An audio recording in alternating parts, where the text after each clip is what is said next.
Start with prayers. ॐ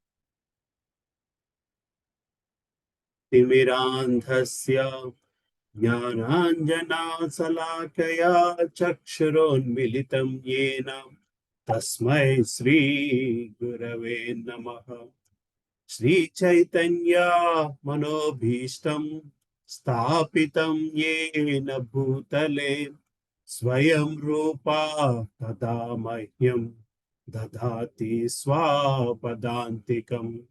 वन्देऽहं श्रीगुरो श्रीयुतापदकमलं श्रीगुरून् वैष्णवांश्च श्रीरूपं साग्रजातां सहगणा रघुनाथान्वितं तं सजीवं साद्वैतं सावधूतं परिजना सहितं कृष्णचैतन्यदेवं श्री राधा कृष्ण पदान् सहगणा ललिता श्री विशाखान्वितांश्च हे कृष्णा करुणा सिंधु दीनबन्धो जगत्पते गोपेशा गोपिका कान्ता राधा कान्ता नमोस्तुते।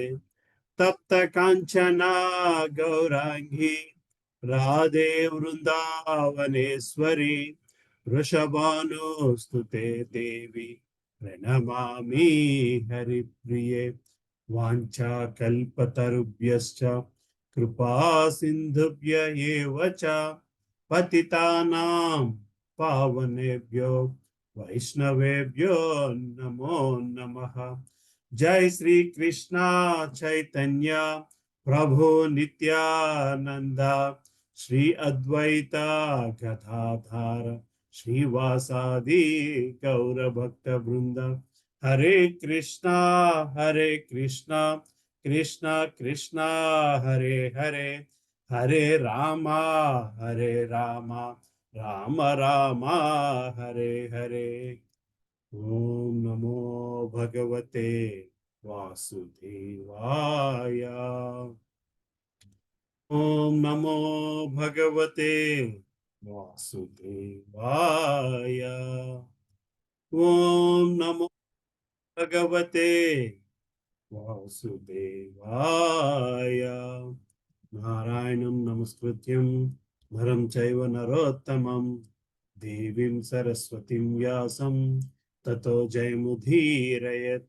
नष्टप्रायेषु भद्रेषु नित्यं भागवत सेवया भागवती उत्तमश्लोके भक्तिर्भवती नैष्टिकी। कृष्णाय वासुदेवाय देवकी नंदनाय च नन्दगोपकुमाराय गोविन्दाय नमो नमः।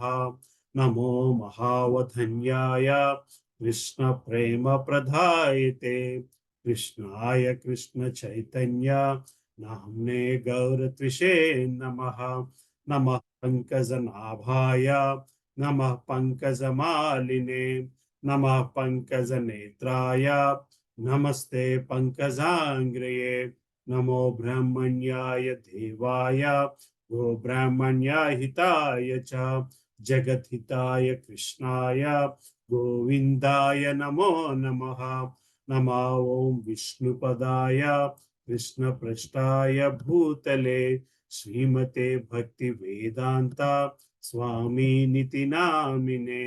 नमस्ते सरस्वती देवे गौरवाणी प्रचारिणे निर्विशेष शून्यवादी पाश्चात्य देशतारिणे।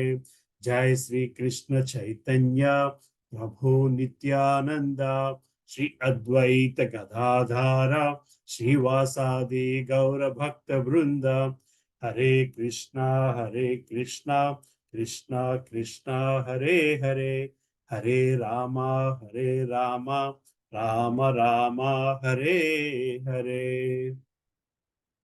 वचनं पंगुं लगायते गरं यत्कृपा तमावन्दे श्री गुरुं दीनतारिणं परमानंद माधवं श्री चैतन्येश्वरम्। పవిత్రో పవిత్రో వా సర్వాస్తిగతోపి వాహ్య స్మరేతి పుండరీకాక్షం స బాహ్యాభ్యంతర శుచిః. శ్రీ విష్ణు శ్రీ విష్ణు శ్రీ విష్ణు. హరే కృష్ణ.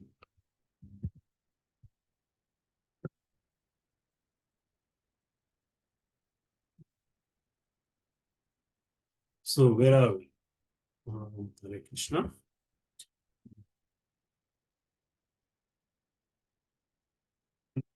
4వ అధ్యాయంలో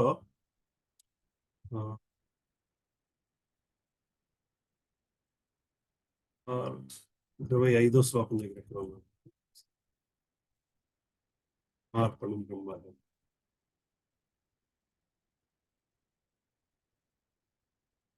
హరే కృష్ణ. ఎలా ఉన్నారమ్మా అందరూను? So let's get to the class. Are do we have anything to discuss? Hare Krishna. ప్రేమక దేవదాస్ మాతాజీ దండవత్ ప్రణామ. హరే కృష్ణ జేఎస్. హరే కృష్ణ విక్రమ్ ప్రభు. ధన్యవాద్ ప్రణామ్ Prabhu. So where are we currently? So we are in 24th శ్లోక దగ్గర 24th శ్లోక కూడా చూసుకున్నాము. ఈ సెక్షన్ అంతా 16 నుంచి 24 శ్లోకాల్లోని కర్మ రహస్యాన్ని తెలుసుకోవడం చాలా కష్టము.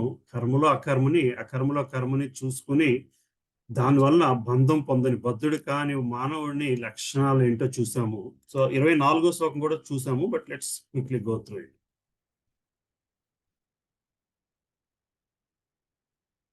బ్రహ్మార్పణం బ్రహ్మ హవిర్ బ్రహ్మహో బ్రహ్మణాహుతం బ్రహ్మైవ తేన గంతవ్యం బ్రహ్మ కర్మ సమాధినం.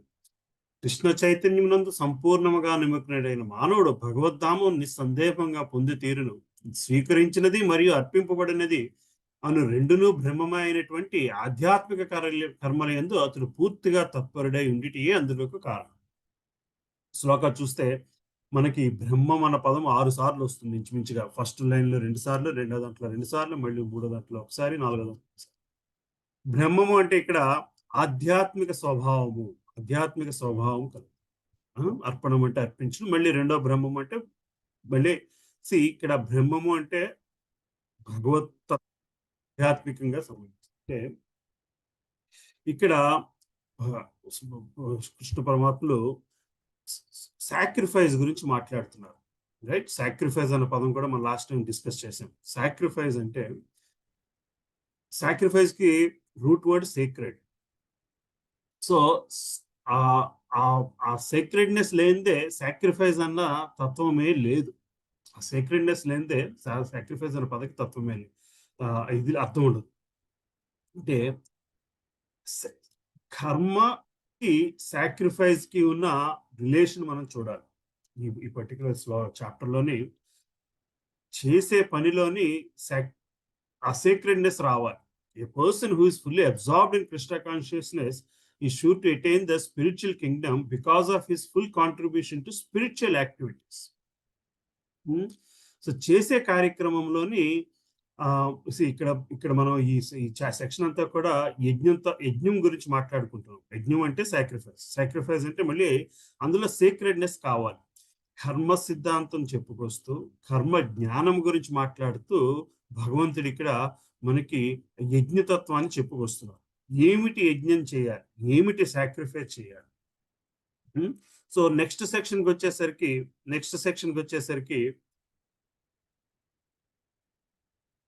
ఆ సాక్రిఫైస్ ఎట్లాగా, సాక్రిఫైస్ ద్వారా జ్ఞానము పొందడం ఎట్లాగా.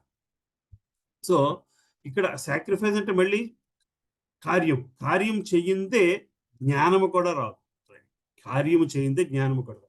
అంటే దేనికైనా అల్టిమేట్ గా you have to do an action. జ్ఞానం అంటే థియరిటికల్ నాలెడ్జ్ అయిపోతుంది. జ్ఞానం సంపాదించడం వలన ప్రయోజనము ఉందా లేదా అన్నది పక్కన పెడితే, జ్ఞానము సంపాదించడం ఎట్లాగా, ఆ సంపాదించిన జ్ఞానముతో ఏం చేయాలి. So that is what jnanayoga, the purpose of learning jnanayoga is all. జ్ఞానం ఎట్లా సంపాదించాలి, ఆ సంపాదించిన జ్ఞానంతో ఏమి చేయాలి. సో రెండు కార్యాలు ఇక్కడ. కర్మయోగం గురించి మాట్లాడుతూ జ్ఞానం గురించి ఎందుకు మాట్లాడుతున్నారయ్యా అంటే, కర్మ చేస్తూ జ్ఞానం సంపాదించాలి. ఆ జ్ఞానముతో ఎటువంటి కర్మ చేయాలి. సో ఈ పర్టికులర్ సెక్షన్లోని రకరకాల యజ్ఞాలు అంటే రకరకాల సాక్రిఫైజెస్, రకరకాల కార్యాలు, రకరకాల యాక్టివిటీస్ గురించి మనం నెక్స్ట్ సెక్షన్లో చూస్తాం. దేవతను పూజించుట, బ్రహ్మమును పూజించుట, ఇంద్రియార్థములని యజ్ఞము ద్వారా మనో ఇంద్రియాలని నిగ్రహము ద్వారా అంటే నిగ్రహించడం కూడా ఒక ఒక కర్మ యాక్టివిటీ. ఇంద్రియార్థాలని మనో ఇంద్రియాలని నిగ్రహించడము యజ్ఞము ద్వారా ఎట్లా నిగ్రహించాలి, అది నిగ్రహించడమే ఒక యజ్ఞముతో సమానం. ఈ యజ్ఞం తాలూకు ప్రయోజనార్థములు జ్ఞానస్థితిని సాధించటం వలన పాపనాశనం ఎట్లా జరుగుద్ది, ఆ జ్ఞానస్థితిని సాధించటం వలన ఆధ్యాత్మిక అభివృద్ధి ఎట్లా జరుగుతుంది. At the end of it, it is all looking inward. See, there are certain activities you have to do outward. బయటికి మనం కార్యం చేసేదల్లా బయట ప్రపంచంతో చేస్తున్నాము. ఆ యాక్టివిటీ దేనికి జరగాలయ్యా, ఆ యాక్టివిటీ వల్ల ప్రయోజనం ఏమి పొందాలి అంటే we should be able to look inward for certain things. At the end of it, doing outward activity or going outward or going inward should result in going towards God, going towards upward and అనుకోండి. So the doing certain outward activity or looking for an inward action, కర్త కార్యము కర్మ ఇవన్నీ కూడా outward activities అయితే జ్ఞానం అనేది కొంత ఇన్వర్డ్ యాక్టివిటీ. ఈ రెండు కూడా ఫైనల్ గా they have to result in spiritual progress, ఆధ్యాత్మిక అభివృద్ధి. That is looking upward towards God. దానికోసం ఈ సెక్షన్ మనకి ఉపయోగపడాలి. 25 నుంచి 33 శ్లోకాల వరకు. తర్వాత ఆ జ్ఞానం ఎట్లా సంపాదించాలి అన్నది భగవంతుడు చెప్పుకొస్తారు. సో మళ్ళీ we should understand one thing.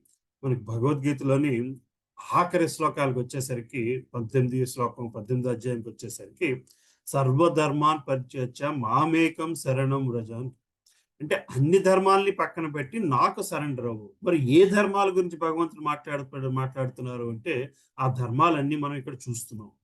ఆధ్యాత్మిక అభివృద్ధి కోసము ఎటువంటి ధర్మాలు ఉన్నాయా అవన్నీ కృష్ణుడు ఇక్కడ ఎక్స్ప్లెయిన్ చేసుకొచ్చి చివరికి వచ్చేసరికి వీటన్నిటినీ కూడా నువ్వు వదిలేసుకోవచ్చు నన్ను శరణ కోరుకుంటే అని చెప్పుకొస్తాడు. అయితే అందువల్ల శ్రీల ప్రభుపాదులు వారు ఏం చేసుకుంటూ వచ్చారంటే ప్రతి భాష్యంలోని కూడా ఇది ఒక ధర్మము, ఇది వేదాలు చెప్తున్న ధర్మము అని చెప్పుకొచ్చిన తర్వాత ఈ ధర్మాలన్నీ కూడా చివరికి ఆధ్యాత్మికం వైపు వెళ్ళాలి అన్నది మనకి ఆఖరి భగవంతుడు చెప్పిన ఇన్స్ట్రక్షన్ ని త్రూఅవుట్ భగవద్గీత భాష్యాల్లోని మనకి అది కనబడుతూ ఉంటుంది. ఇక్కడ భగవంతుడు ఒక విషయం చెప్తే దీనిని ఎట్లాగా ఆధ్యాత్మికంగా మలుచుకోవాలి, ఎట్లాగా కృష్ణుడికి, కృష్ణ కాన్షియస్నెస్ కి, కృష్ణ చైతన్యంతో ఎట్లా నింపుకోవాలి అన్న విషయం మనకి ప్రతి చోట కనబడుతుంటుంది. So these are the few things we should keep in mind and we should start understanding what this shlokas are about. 25వ శ్లోకం ఎవరు చదువుతారు? హరే కృష్ణ ప్రభుజీ, ధన్యవాద ప్రణామాలు. మరి మాకు దైవమేవాపరే యజ్ఞై యోగినః పర్యుపాసతే బ్రహ్మాగ్నవపరే యజ్ఞై యజ్ఞేనైవోపజుహ్వతి. అనువాదము: కొందరు యోగులు వివిధ యజ్ఞముల ద్వారా దేవతలను లెస్సగా పూజింతురు, మరి కొందరు పరబ్రహ్మమనడి అగ్నియందు హోమమును చేయుదురు. హరే కృష్ణ. హరే కృష్ణ. సో ఇక్కడ ఈ పర్టికులర్ శ్లోకంలో కొందరు యోగులు అనగా ఏంటి? భగవంతునితో బంధం ఏర్పరచుకుందాము అను భావంతో ఉన్నవాళ్ళు వివిధ యజ్ఞముల ద్వారా దేవతలను లెస్సగా పూజించారు. ఏం చేస్తున్నారయ్యా? ఏంటి? ఏదో ఒకటి చేయడం అనేది ఇంపార్టెంట్. ఏం చేస్తున్నారు? యజ్ఞాలు చేస్తున్నారు. యజ్ఞము ద్వారా దేవతలను లెస్సగా పూజిస్తున్నారు. మరికొందరు పరబ్రహ్మమానుడి అగ్ని యందు హోమమును వేయుచున్నారు. సో బాటమ్ లైన్ ఏంటంటే వేదాలు ఏం చెప్తున్నాయంటే they are telling you to do certain element of sacrifice. ఆ సాక్రిఫైస్ తో హిందువులు సాధారణంగా రకరకాల దేవతలను పూజిస్తున్నారు. మరికొందరు పరబ్రహ్మమున్న అగ్ని అందని హోమం చేసి ఆ విధంగా పూజిస్తున్నారు, భగవంతుడు చెప్పుకొస్తున్నారు. సో దీని భాష్యం చూసి మళ్ళీ కాలంటే వెనుకొద్దాం. పైన వివరించినట్లుగా కృష్ణ చైతన్యమున విద్యధర్మ నిర్వహణ ఎందు నెలకొని వాడు పరిపూర్ణ యోగి లేక ప్రథమ శ్రేణి యోగి అని పిలువబడు. కానీ అటువంటి యజ్ఞములనే దేవతార్చనమును అనుసరించు వారును కొందరు కలరు. మరికొందరు పరబ్రహ్మమును లేదా నిరాకార బ్రహ్మను ఉపాసించువారు కలరు. ఇట్లు వివిధ వర్గములను అనుసరించి వివిధమైన యజ్ఞములు కలవు. కానీ వాస్తవమునకు వివిధ కర్తలతే చేయబడు అట్టి యజ్ఞములందరి వివిధ వర్గములు కేవలము యజ్ఞము యొక్క బాహ్య వర్గీకరణను మాత్రమే సూచించు. వాస్తవమునకు యజ్ఞం అనగా యజ్ఞుడు అని పిలువబడే దేవాది దేవుని అనగా విష్ణు ప్రీత్యర్థము చేయబడింది కనుక వివిధములైన యజ్ఞములన్నింటినీ 2 ప్రధాన తరగతులుగా విభజించవచ్చు. ఒకటి లౌకిక సంపద కొరకు చేయబడి యజ్ఞము, మరొకటి దివ్య జ్ఞాన ప్రాప్తి కొరకు చేయబడి యజ్ఞము.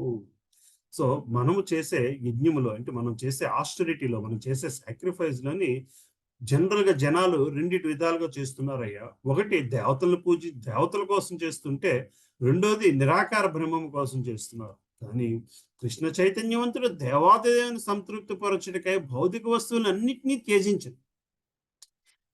ఏ ప్రాసెస్ అయినా సరే యజ్ఞము అనేసరికి there is element of sacrifice. There is element of sacrifice, right? There's something that you are parting with. Some people are doing it for demigods, devatalu. Some people are doing it for brahmamu. కానీ కృష్ణ చైతన్యవంతుడు ఈ భౌతిక వస్తువుల్ని త్యజిస్తూ తాత్కాలిక సుఖమును కోరువారు తమ భౌతిక అర్థములను ఇంద్రుడు సూర్యుడు వంటి దేవతలను సంతృప్తిపరచుటకే అర్పింతురు. ఇతరులైన నిరాకారవాదులు నిరాకార బ్రహ్మమునందు లీనమొకటి ద్వారా తమ వ్యక్తిత్వం అర్పిస్తున్నారు. భౌతిక జగత్తును పాలించుట మరియు దాని యందు వెలుగు, జలము, ఉష్ణము ఉన్న వాటిని సమకూర్చేందుకు దేవాది దేవునిచే నియమింపబడిన శక్తివంతమైన జీవులే వివిధ దేవతలు. భౌతిక లాభమునందు ఆసక్తి కలిగిన వారు అట్టి దేవతలను వైదిక కర్మకాండను అనుసరించి చేయబడు పలు యజ్ఞముల ద్వారా పూజింతురు. సో దేవతలు అన్న వాళ్ళు ఏంటి అంటే మన ఇదివరకు కూడా చాలాసార్లు డిస్కస్ చేస్తాం. These are all different department heads లాంటి వాళ్ళు. వివిధ కార్యక్రమాల కోసము నియమించిన దేవాది దేవుని చేత నియమించిన జీవులే వివిధ దేవతలు. అటివారు బాహ్వీశ్వరవాదులు లేక పలు దేవతలు విశ్వసించేవారు అని పిలువబడు. కానీ కొందరు దేవతల రూపమును తాత్కాలికమని భావించి పరతత్వం యొక్క నిరాకార తత్వం ఉపాసించు బ్రహ్మాగ్ని యందు తమ వ్యక్తిత్వమును ఆహుతి చేసి బ్రహ్మమునందు లీనమగుతురు. సో కొందరు పరబ్రహ్మంలో కలవడం కోసం తమ వ్యక్తిత్వాన్ని ఆహుతి చేస్తున్నారు. అంటే తన వ్యక్తిత్వాన్ని సాక్రిఫైస్ చేస్తున్నారు. తమ వ్యక్తిత్వంతో బంధాన్ని తెంపుకుంటూ కోసం యజ్ఞం చేస్తున్నారు. అటు నిరాకారవాదులు భగవానుని దివ్య స్వభావం అవగతము చేసుకునేటికే చేయు తాత్విక కల్పనతో తమ కాలమును వినియోగిస్తారు. ఈ విషయంలో కామ్యకర్మములు చేయువారు తమ భోగానుభవము కొరకు తమకున్న భౌతిక అర్థమును అర్పింపగా, మాయావాదులు పరబ్రహ్మమునందు లీనమయ్యే ఉద్దేశంతో తమ భౌతిక ఉపాధులను అర్పించరని మరో మాటలో చెప్పవచ్చు. కానీ నిరాకారవాదికి పరబ్రహ్మమే యజ్ఞగుండము మరియు వ్యక్తిత్వమే బ్రహ్మాగ్ని అందు అర్పింపబడే ఆహుతి. కానీ అర్జునుని వంటి కృష్ణ చైతన్యవంతుడు కేవలం కృష్ణుని ప్రీతి కొరకై సర్వమును అర్పించును. ఈ విధముగా అతను భౌతిక సంపదలు మరియు ఆత్మ అన్నీను శ్రీకృష్ణునికి అర్పించబడు. ఈ విధముగా అతను ప్రథమ శ్రేణి యోగి అయి ఉన్నాడు. కానీ అతడు తమ వ్యక్తిత్వం ఎన్నడూ కోల్పోవడు. సో మనకి శ్రీ ప్రభుపాదుల వారు మళ్ళీ ఈ యజ్ఞములో రకాల గురించి చెప్పుకొస్తున్నారు. భగవంతుడు యజ్ఞము చేస్తారయ్యా, చాలా మంది సాక్రిఫైస్ అనేది చేస్తున్నారు. ఎటువంటి యజ్ఞాలు చేస్తున్నారయ్యా అంటే దేవతలను ప్లీజ్ చేయడానికి కొందరు అయితే, దేవతలను ప్లీజ్ చేయడానికి చేసేవాళ్ళు తమకున్న సర్టెన్ ఎలిమెంట్స్ తో వాళ్ళు ఎలిమెంట్స్ అనే కంటే సర్టెన్ ప్రాపర్టీని యజ్ఞానికి వాడుతున్నారు. కానీ బ్రహ్మంలో లీనమవుదాం అనుకున్న వాళ్ళు ఇంకా గొప్ప సాక్రిఫైస్ చేస్తున్నారు. ఏమిటయ్యా అంటే వ్యక్తిత్వాన్ని సాక్రిఫైస్ చేస్తున్నారు. కానీ కృష్ణ చైతన్యవంతుడు ఎటువంటి యజ్ఞం చేయాలయ్యా అంటే భౌతిక తత్వముతో ఉన్న అటాచ్మెంట్ ని యజ్ఞంలోని అగ్నికి ఆహుతి చేయాలి. అటువంటి వ్యక్తిత్వం ఉన్న అటువంటి వాళ్ళు వ్యక్తిత్వాన్ని కోల్పోనవసరం లేదు. కానీ వాళ్ళ భౌతిక బంధాన్ని అగ్నికి ఆహుతిగా చేస్తూ ఉంటారు అని చెప్పి మనకి శ్రీల ప్రభుపాదుల వారు శ్లోకాలు చెప్తున్నారు. అయితే ఇది నెక్స్ట్ శ్లోకం. 2 కనెక్టెడ్ శ్లోకాలు. మళ్ళీ కావాలంటే వెనక్కి వద్దాము. అవుతారమ్మా ఎవరైనా నాకు? హరే కృష్ణ. చదువుతానమ్మా. హరే కృష్ణ. 26వ శ్లోకము. శ్రోత్రాదీనింద్రియాణ్యన్యే సంయమాగ్నిషు జుహ్వతి శబ్దాదీన్ విషయానన్య ఇంద్రియాగ్నిషు జుహ్వతి. అనువాదము. కొందరు నైష్టిక బ్రహ్మచారులు శ్రవణాది ఇంద్రియ కార్యములను మరియు ఇంద్రియములను మనోనిగ్రహమనడి అగ్నియందు హోమము చేయుదురు. మరికొందరు నియమబద్ధులైన గృహస్థులు ఇంద్రియార్థములను ఇంద్రియములనడి అగ్నియందు ఆహుతి చేయుదురు. హరే కృష్ణ. సో ఈ యజ్ఞాన్ని ఇంకా మిగతా వాళ్ళు ఎలా చేసుకొస్తున్నారు? నైష్టిక బ్రహ్మచారులు శ్రవణాది ఇంద్రియ కార్యములను మరియు ఇంద్రియ అర్థములు మనోనిగ్రహం అనేది ఇంద్రియ అర్థములను మనోనిగ్రహం అనేది అగ్ని యందు హోమము చేస్తున్నారు. సో బాటం లైన్ ఏంటంటే ప్రతి ఒక్కరు ఒక సాక్రిఫైస్ అనేది చేయాలి. ఆ సాక్రిఫైస్ అనేది చేయందే they cannot look inwards and they cannot look towards God. Basically ఆధ్యాత్మిక ప్రోగ్రెస్ కావాలి అంటే దానికి ఒక్కొక్కరు ఒక్కొక్క పద్ధతిని ఫాలో అవుతున్నారయ్యా. కానీ ప్రతి ఒక్కరు కూడా ఒక సాక్రిఫైస్ అనేది చేస్తున్నారు. ఇంకొక ముందు వాళ్ళు ఏం చేశారు? బ్రహ్మము కోసము, బ్రహ్మం అనేది అంటే ఆధ్యాత్మిక చింతన కోసము అగ్నిలోని ఆహుతి చేసుకొస్తారు. అని బేసికలీ ఇంద్రియాలని మనోనిగ్రహం అనేసరికి ఇక్కడికి వచ్చేసరికి కొంత మనకి అష్టాంగ యోగా తాలూకు లక్షణాలు కనబడుతాయి. అష్టాంగ యోగాలో ఏం చేయాలంటే మన ఇంద్రియాలని కంట్రోల్లోకి తీసుకురావాలి. వాటిని సాక్రిఫైస్ చేస్తున్నారు. ఇంద్రియ అర్థాలను సాక్రిఫైస్ చేస్తున్నారు. ఇంద్రియాలని మనోనిగ్రహం అనేది అగ్ని యందు హోమం చేస్తున్నారు. మరికొందరు నియమబద్ధులైన గృహస్థులు ఇంద్రియార్థములను ఇంద్రియములు అనేది అగ్ని అందరే ఆహుతి చేస్తున్నారు. అంటే గృహస్థాశ్రమానికి వచ్చేసరికి రెగ్యులేట్ చేసుకురావాలి. గృహస్థాశ్రమం నియమబద్ధులైన గృహస్థులు ఏం చేస్తున్నారు? ఇంద్రియ అర్థములను they are regulating their what you call it sensory elements, and that's the sacrifice they are doing.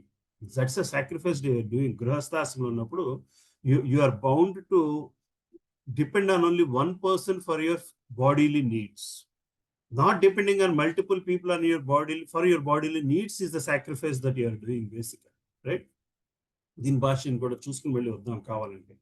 బ్రహ్మచారి, గృహస్థుడు, వానప్రస్థుడు, సన్యాసి అని 4 ఆశ్రములను మానవులందరూ ఉత్తమ యోగులు లేదా ఆధ్యాత్మికులుగా కలిగినట్లుగా మానవ సమాజ విభజన ఉద్దేశింపబడింది. మానవ జన్మ జంతువుల వలె ఇంద్రియానుభవం అనుభవించుటకు ఉద్దేశింపబడినందున మానవుడు క్రమముగా ఆధ్యాత్మిక జీవనమునందు పరిపూర్ణ విధముగా 4 ఆశ్రమములు ఏర్పాటు చేయబడింది. బ్రహ్మచారులు ఆధ్యాత్మికాచార నిర్దేశమున ఇంద్రియ భోగమును త్యజించడం ద్వారా మనసును నిగ్రహించుటకు ప్రయత్నించారు.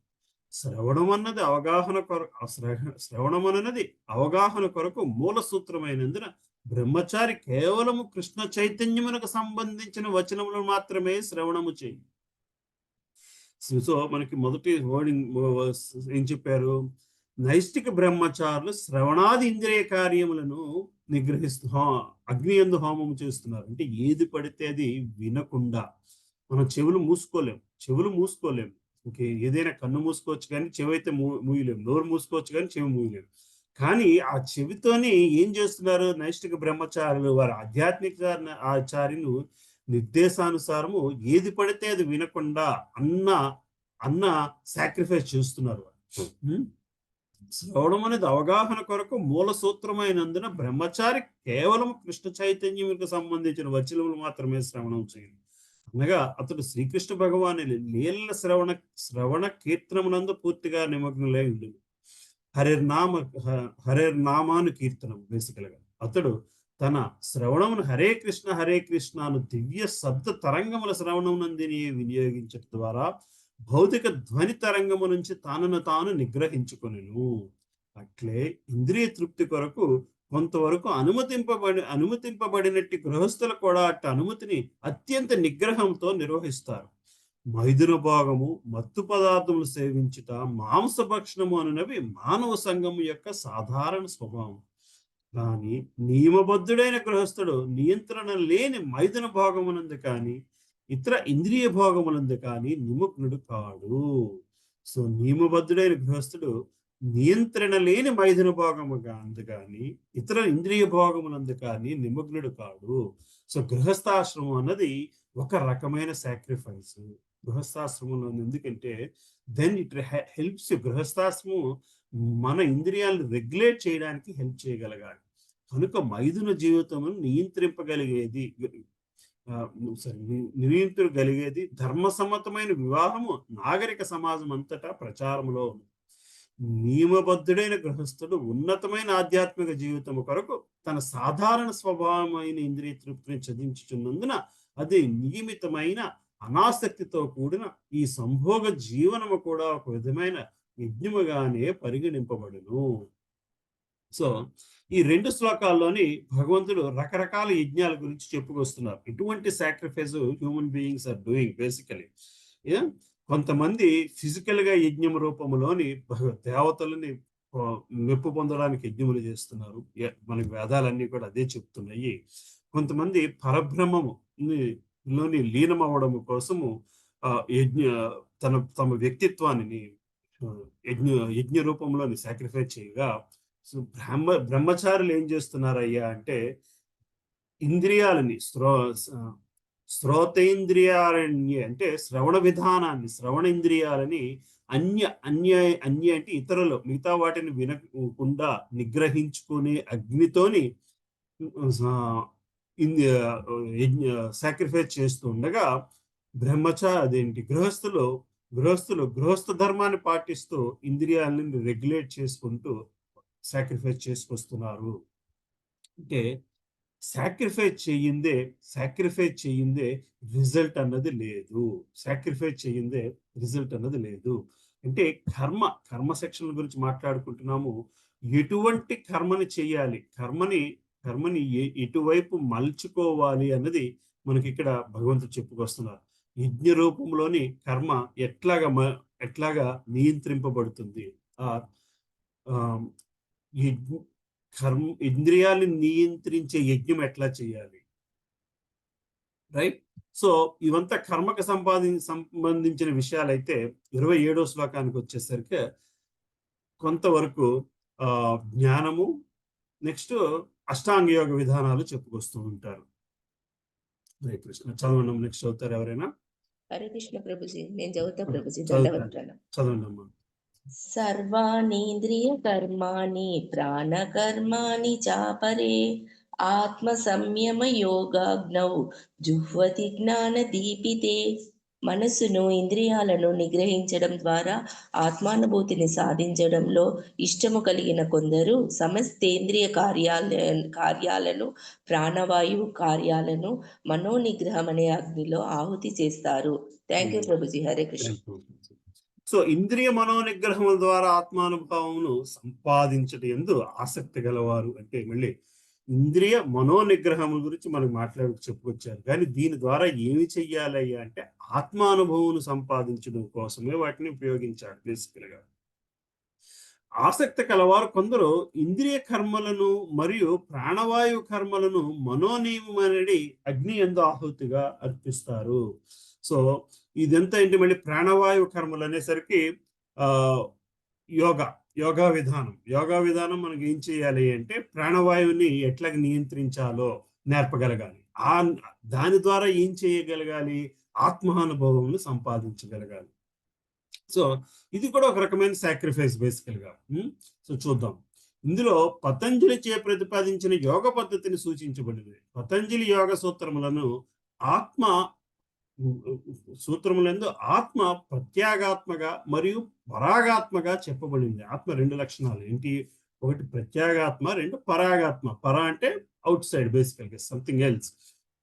ఆత్మ ఇంద్రియ తృప్తి పట్ల ఆసక్తిని కలిగి ఉన్నంత వరకు పరాగాత్మగా పిలువబడను. కానీ అట్టి ఆత్మ ఇంద్రియ తృప్తి ఆసక్తిని విడిచినంతటనే ప్రత్యాగాత్మగా పిలువబడను. సో అష్టాంగ యోగా ఏం చేస్తుందయ్యా అంటే ఇంద్రియ తృప్తి పట్ల ఆసక్తి అంటే పర అంటే సంథింగ్ ఎల్స్ పట్ల ఆసక్తి ఉన్న ఆత్మకి తత్వాన్ని తీసుకొచ్చి ఆ ఆసక్తిని విడిపించి, ఆసక్తి నుంచి బయట పెట్టించి ప్రత్యాగాత్మ అంటే ఆత్మానుభూతిని అర్థం చేసుకునే స్థితికి తీసుకెళ్లడం కోసం పతంజలి యోగా ఉపయోగపడగలగాలి. ఆత్మ దేహమునందు 10 రకములైన వాయువు చేతి ప్రభావితమగుచున్నది. దీనిని ప్రాణాయామం ద్వారా అనుభూతి పొందవచ్చు. దేహమునందు వాయువులు నియంత్రింపబడి భౌతికాసక్తుల నుంచి ఆత్మ శుద్ధిపడినప్పుడు పడుటకు ఎట్లు తోడ్పడగలేదో తెలిపేది సాంకేతిక విధానమును మానవుడు ఈ పతంజలి యోగ సిద్ధాంతము ఉపదేశించుచున్నది. ఈ యోగ పద్ధతిని అనుసరించి ప్రత్యాగాత్మయే చరమ లక్ష్యం. అట్టి ప్రత్యాగాత్మ భౌతిక కర్మల నుంచి విరమింపబడినది. కర్ణముల శ్రవణమునందు, నేత్రముల దృశ్యమునందు, నాసిక వాసన చూచుటయందు, జిహ్వ రుచి చూచుటయందు, హస్తముల స్పర్శయందు లగ్నమైన విధముగా ఇంద్రియములన్నీ ఇంద్రియ విషయములందు లగ్నమై ఆత్మకు అన్యమైన బాహ్య కార్యములందు నెలకొనుటకు తోడ్పడదు. అవి ప్రాణవాయువు కార్యములుగా చెప్పబడదు. అపానవాయువు అందుకు అధోముఖం కిందకు ప్రసరించిన, వ్యానవాయువు సంకోచక వ్యాకోచక అంటే సంకోచిత వ్యాకోచ మూలక కారణమగును. సమాన వాయువు సమానత్వం నెలకొల్పును. ఉదాహరణ వాయువు ఊర్ధ్వముఖం పైకి ప్రసరించను. ఎవరైనా జ్ఞాన ప్రకాశమును పొందినప్పుడు వీటన్నిటిని ఆత్మానుభూతి అన్వేషణలో వినియోగిస్తారు. సో ఇక్కడ మళ్ళీ మనకి శ్రీల ప్రభుపాదుల వారు భగవంతుడు చెప్పిన దాన్ని పతంజలి యోగ ఇంద్రియ నిగ్రహంని మనోనిగ్రహం ద్వారా ఆత్మానుభవం సంపాదించడం కోసం ఉపయోగించాలి. తప్పితే ఈరోజు మనకి యోగా అనేసరికి ఒక ఎలిమెంట్ ఆఫ్ ఎక్సర్సైజ్ అయిపోయింది. కానీ ఇది దేనికోసం అయ్యా నియంత్రించబడింది అంటే ఆత్మానుభూతిని ఆత్మానుభవం సంపాదించడం కోసము ప్రజలు మళ్ళీ you're doing some sacrifice or performing certain yoga to figure that out basically. మళ్ళీ 6వ అధ్యాయంలో మనం ఎక్కువ అష్టాంగ యోగా గురించి చెప్పుకుంటాం. సో మళ్ళీ just let's go forward and come back. Next 28వ శ్లోకం. హరే కృష్ణ ప్రభుజీ, ఒకసారి ప్రత్యేక ఆత్మ పరాగాత్మ గురించి ఒకసారి చెప్తారా? సో పరాగాత్మ అంటే ఇంద్రియానందముతో ఆత్మను సంతృప్తి పరిచే కార్యక్రమాన్ని పరాగాత్మ అంటారు. అంటే అమ్మా సో ప్రత్యాగాత్మ అంటే యువర్ ఇంద్రియ తృప్తిని కంప్లీట్ గా విడిచిపెట్టున్న ఆత్మస్థితి ప్రత్యాగాత్మ.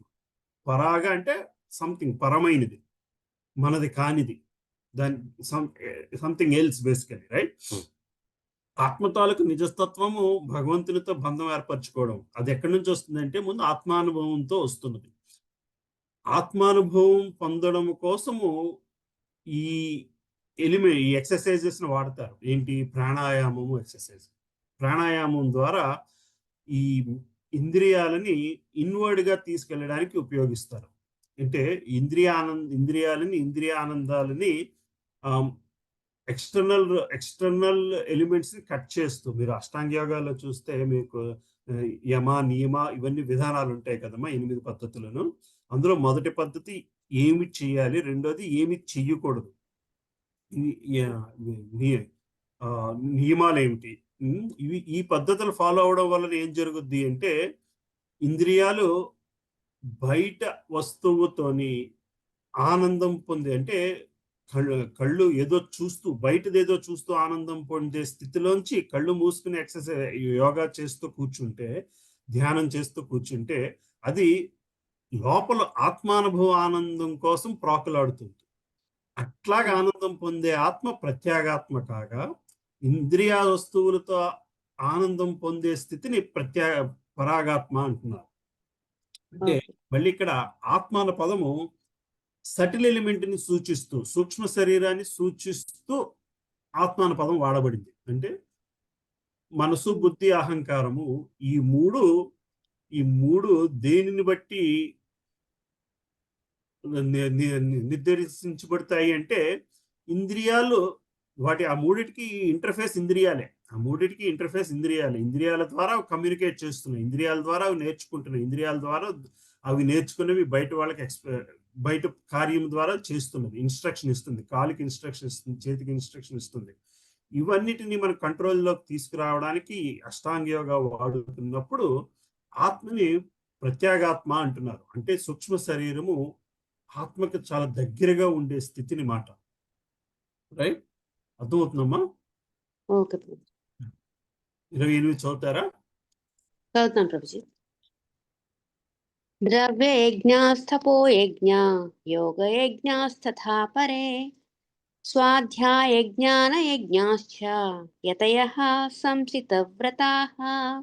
అనువాదము: కఠిన వ్రతములను పాటించుచు కొందరు తమ సంపదలను అర్పించుట ద్వారా, మరికొందరు తీవ్ర తపో నియమములను ఆచరించుట ద్వారా, అష్టాంగ యోగ విధానమును అనుసరించుట ద్వారా, లేదా దివ్య జ్ఞానాభివృద్ధికై వేదాధ్యయనమును అందించుట ద్వారా జ్ఞాన ప్రకాశమును పొందుదురు. Hare Krishna. Thank you. So ఈ 3 నియమాలు కూడా ముందు యజ్ఞం గురించి మాట్లాడారు. కఠిన వ్రతాలు పాటిస్తూ తమ సంపదను అర్పించడం ద్వారా, that's the basic sacrifice people do basically. Like పూజ చేయడం కానీ, వ్రతం చేయడం కానీ, కొంత ధనం వెచ్చించి ఆ దేవతల కోసం పూజ చేస్తున్నారు. మరికొందరు తీవ్ర తపో నియమములు ఆచరించడం ద్వారా, మిగతా వాళ్ళు ఇంకొకళ్ళు 3 రకాల యజ్ఞాల గురించి చెప్పుకున్నాం. ఫస్ట్ది ఫిజికల్ యజ్ఞం అయితే, రెండోది తీవ్ర తపో నియమముల ద్వారా, అంటే వేదాల్లో చెప్పినట్టు ఆ పని చేయకుండా, ఈ పని చేయకుండా, there are more sacrifices, don't do that, don't do this, అలాగా ఆచరించుకుంటూ వస్తూ ఇంద్రియాలన్నింటినీ కంట్రోల్లో పెట్టుకుంటారు. 3వ రకం వాళ్ళు అష్టాంగ యోగ విధానాన్ని అనుసరిస్తూ వాళ్ళు ఇంద్రియాలని ఎటువైపు తీసుకెళ్తున్నారు? దివ్య జ్ఞానాభివృద్ధికై వేదాధ్యాయం అనుసరించడం ద్వారా జ్ఞాన ప్రకాశమును పొందుతున్నారు. ఫైనల్ గా ఈ 3 ప్రాసెస్ నుంచి జ్ఞానాన్ని అయితే సంపాదిస్తున్నారు, జ్ఞానాభివృద్ధి కోసం వాడుతున్నారు. మళ్ళీ ఆ జ్ఞానం ఎక్కడికి వెళ్ళాలి అన్నది నెక్స్ట్ మనకు చూపెడతారు, భక్తి యోగం వైపు తీసుకువెళ్ళాలి అనేది. అంతేనమ్మా. సో జ్ఞానం సంపాదించడం కోసము ఒక్కొక్కరు ఒక్కొక్క పాత్రను ఫాలో అవుతున్నారు. ఇవన్నీ కూడా వేదాలలో ఉన్న పద్ధతులే. కానీ నెక్స్ట్ శ్లోకం వినించుద్దాం. ప్రాణాయామం ద్వారా సమాధి యందు విలువ గోరు కొందరు ప్రాణమును అపానమునందు మరియు అపానమును ప్రాణమునందు అర్పించి ప్రయత్నించి శాశ్వత సంపూర్ణముగా బంధించి అంతిమన సమాధి మగ్నులతో మరికొందరు ఆహారం. Okay, let's come back to this little later. So at the end of it ఈ జ్ఞాన ప్రకాశాన్ని పొందడం కోసము ఈ 3 రకాల పాత్స్ ఫాలో అవుతున్నారు. ఫైనల్ గా అది ఏమి జ్ఞానం అయ్యా, అది ఏమి జ్ఞానము, ఇటువంటి జ్ఞానం కోసం ఈ 3 పాత్రల నుంచి ఫాలో అవుతున్నారు. ఆధ్యాత్మిక జ్ఞానం కోసం ఫాలో అవుతున్నారు. రైట్? ఆ జ్ఞానం ఆధ్యాత్మికం కోసమే. మరి ఏంటి, మనం ఎన్ని యజ్ఞాలు, ఏ సాక్రిఫైస్ చేసినా సరే ఎందుకు చేస్తున్నారు సాక్రిఫైస్? కానీ ఫైనల్ గా ఆ భగవంతునితో ఉన్న బంధాన్ని అనుభవించే స్థితికి వెళ్ళడం కోసము, ఆ జ్ఞానము కోసమే చేసేవి ఇవన్నీ. అయితే ప్రాబ్లం ఏంటి వస్తుందంటే, జ్ఞానము దగ్గర నిలబడిపోకూడదు. ఆ జ్ఞానము భక్తి వైపు తీసుకువెళ్ళగలగాలి. ఆ జ్ఞానముతోని కార్యము చెయ్యాలి. ఆ కార్యం ఏమిటయ్యా అంటే భక్తి కార్యం. లేదు అంటే so you will become somebody who knows everything. అంతా తెలుసు, కానీ తెలిసిన దాని వల్ల ప్రయోజనం పొందలేకుండా ఉండిపోయే జ్ఞానంతో వెళ్తాము. అది ముందు అధ్యాయాల్లో మనకి ఎక్స్ప్లెయిన్ చేసుకొస్తారు. అయితే ఇక్కడికి వచ్చేసరికి ఎటువంటి పాత్స్, కర్మలు ఏం చేయాలి, సకామ కర్మ, నిష్కామ కర్మ, ఇవన్నీ చెప్పుకొచ్చారు. కర్మ చెప్పారు, వికర్మ చెప్పారు, అకర్మ చెప్పారు. ఎటువంటి కార్యం అకర్మ అవుతుందో చెప్పారు. ఎటువంటి కార్యం కర్మ అవుతుంది అంటే, భగవంతునితో బంధాన్ని చేసుకునే కర్మకి మళ్ళీ మనము అనుభవించాల్సిన అవసరం ఉండదు కాబట్టి అటువంటి కర్మని అకర్మ అని చెప్పుకొచ్చారు. సో ఇక్కడ దాకా చేసే కార్యాల గురించి చెప్పుకొచ్చారు. ఇక్కడ భగవంతుడు ఆ కార్యాలు, ఎటువంటి కార్యాలు చేస్తున్నారు అంటే, కొంతమంది ఆ అకర్మ స్థితి కోసము యజ్ఞాలు చేసుకెళ్తున్నారు, కొంతమంది నియమ నిబంధనలు పాటిస్తూ వెళ్తున్నారు, మరి కొంతమంది అష్టాంగ యోగంతోని ఆత్మానుభూతిని పొందడానికి జ్ఞానాన్ని సంపాదించుకుంటున్నారు అని చెప్పుకొచ్చారు. నేను ప్రభుపాదుల వారి భాషించుతాం. ఈ కర్మలను వివిధ భాగములుగా విభజించవచ్చు. పలు విధములైన దాన ధర్మముల రూపములతో తమ సంపదను త్యాగము చేయవారు కొందరు కలరు.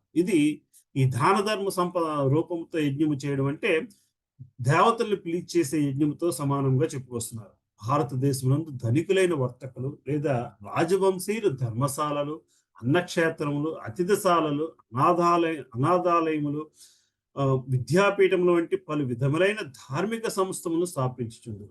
అదే విధంగా ఇతర దేశములందు కూడా పేదలకు అన్నము, విద్యా వైద్య సౌకర్యం ఉచితంగా కల్పించి ధర్మ సంస్థలు, వైద్యశాలలు, వృద్ధాశ్రమాలు అనేకము కలవు. ఇటువంటి ధార్మిక కర్మలన్నీ ద్రవ్యమయ యజ్ఞములుగా పిలువబడింది.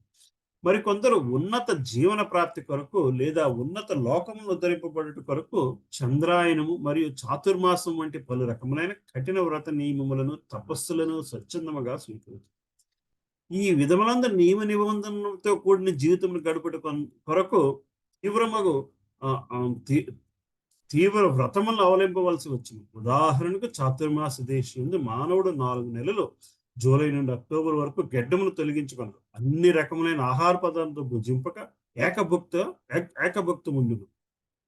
అంటే చాతుర్మాస దీక్షలని గెడ్డం కూడా తీసుకోరు. అంటే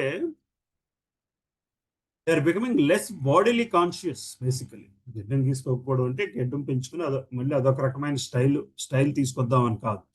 అలాగనే కొన్ని పదార్థాలను వదిలేయడం అంటే you are doing certain element of sacrifice. Basically you are not listening to your tongue. Basically మీ నాలిక చెప్పినట్టు మనం జీవించడం మానేసే పద్ధతి కోసము ఈ చాతుర్మాస పద్ధతి మనకు ఉపయోగపడగలగాలి. ఏకభక్తుడు ఉందను. కొంతమంది రోజుకు ఒక పూటే భోజనం చేస్తారు ఈ 4 నెలలు చాతుర్మాసం ఉంది. అంటే బాడీలీ కాన్షియస్నెస్ అనేది తగ్గించుకుని దేహ భావనను తగ్గించుకునే ప్రక్రియ కింద దీనిని వాడుకుంటున్నారు. గృహమును విడిచి వెళ్తాడు. ఇట్టి జీవన సుఖమును త్యాగము చేయనటువంటి తపోమయ యజ్ఞములుగా పిలువబడను.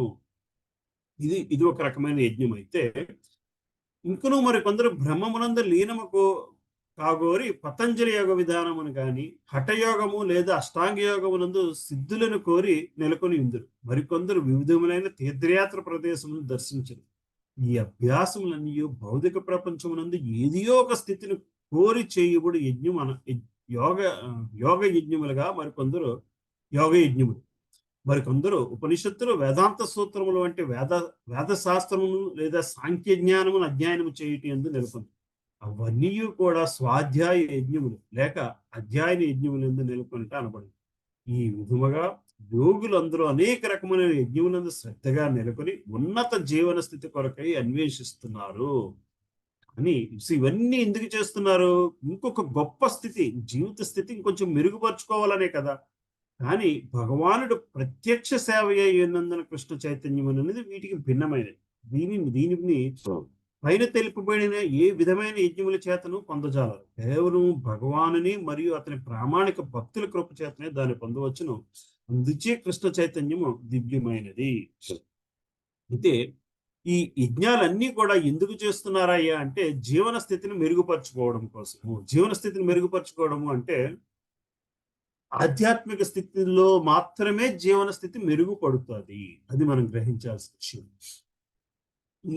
ఇవన్నీ కూడా ఫైనల్ గా ఆధ్యాత్మికం వైపు వెళ్ళినప్పుడు మాత్రమే జీవన స్థితి అన్నది మనకి పడుతుంది. మెరుగుపడడం అంటే ఏంటంటే will go to an better state of living. మళ్ళీ బెటర్ స్టేట్ ఆఫ్ లివింగ్ అంటే చిన్నిళ్ళు పెద్దిళ్ళు అవ్వడము, చిన్న కారు పెద్ద కారు అవ్వడము, తక్కువ బ్యాలెన్స్ ఎక్కువ బ్యాంక్ బ్యాలెన్స్ అవ్వడము కాదు. జీవితంలోని శాంతి, పీస్ అండ్ పర్పస్ అన్న రెండింటినీ కూడా మనము తెలుసుకున్న వాళ్ళం అవుతాం. జీవితం తాలూకా ప్రతి ఒక్కరు కూడా ఫైనల్ గా చేసేది ఏమిటయ్యా అంటే పీస్ అండ్ పర్పస్. ఈ రెండు కావాలి. శాంతియుత జీవితానికి అర్థము, ఈ రెండు తెలుసుకోవడమే ఆధ్యాత్మిక చింతనకి, ఆ రెండింటిని కోరుకోవడమే ఆధ్యాత్మిక చింతనకి మూలం అవుతుంది. అది ఎక్కడి నుంచి వస్తుందంటే ఏ ప్రక్రియతో చేసినా సరే దేహభావని తగ్గించుకున్న వాళ్ళం అవుతాం. దేహ భావనని తగ్గించుకున్న నాడు ఆధ్యాత్మిక భావన పెరుగుతూ ఉంటుంది.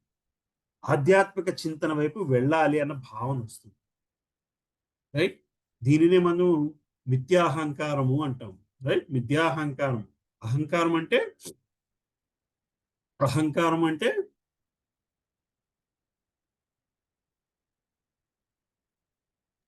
Ego prabhu. Ego. Okay, false. నేనే చేస్తాను, నాకే తెలుసు. ఇగో మళ్ళీ అహంకారం అంటే అహం అంటే నేను ప్లస్ ఆకారము అహంకారం. ఆకారం అంటే రూపం. నా ఆకారం అంటే నా దేహము, నేను, my body, the way I look. So దాని నుంచి వచ్చిందే దేహభావన, దేహాహంకారం, దేహభావనతో వచ్చేదే మిథ్యాహంకారం అని చెప్పుకొస్తుంటాం. అహంకారం అన్న పదం అక్కడి నుంచి వచ్చిందే. నేను నా ఆకారము కలిపితే అహంకారం అయిపోయింది బేసికల్గా.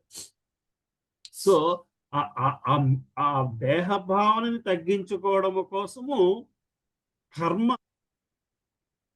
అకర్మ అవ్వాలి. అది దేహభావన తగ్గినప్పుడే అవుతుంది. దేహభావన తగ్గించుకోవడం కోసము జనాలు రకరకాల పద్ధతులు ఫాలో అవుతున్నారు అనేది కృష్ణ భగవాన్ చెప్పుకొస్తున్నారు. అది రకరకాల పద్ధతులు ఏమిటి? కొంత నాది అనుకున్న ఆస్తిని త్యాగం చేయడము, నావి అనుకున్న ఈ ఇంద్రియాలను కంట్రోల్ చేయడానికి కోసము కొన్ని పద్ధతులు ఫాలో అవుతున్నారు. వేదాలు చెప్పుకొస్తున్నాయి, ఇది చేయక ఇది చేయక ఇది చేయక అని.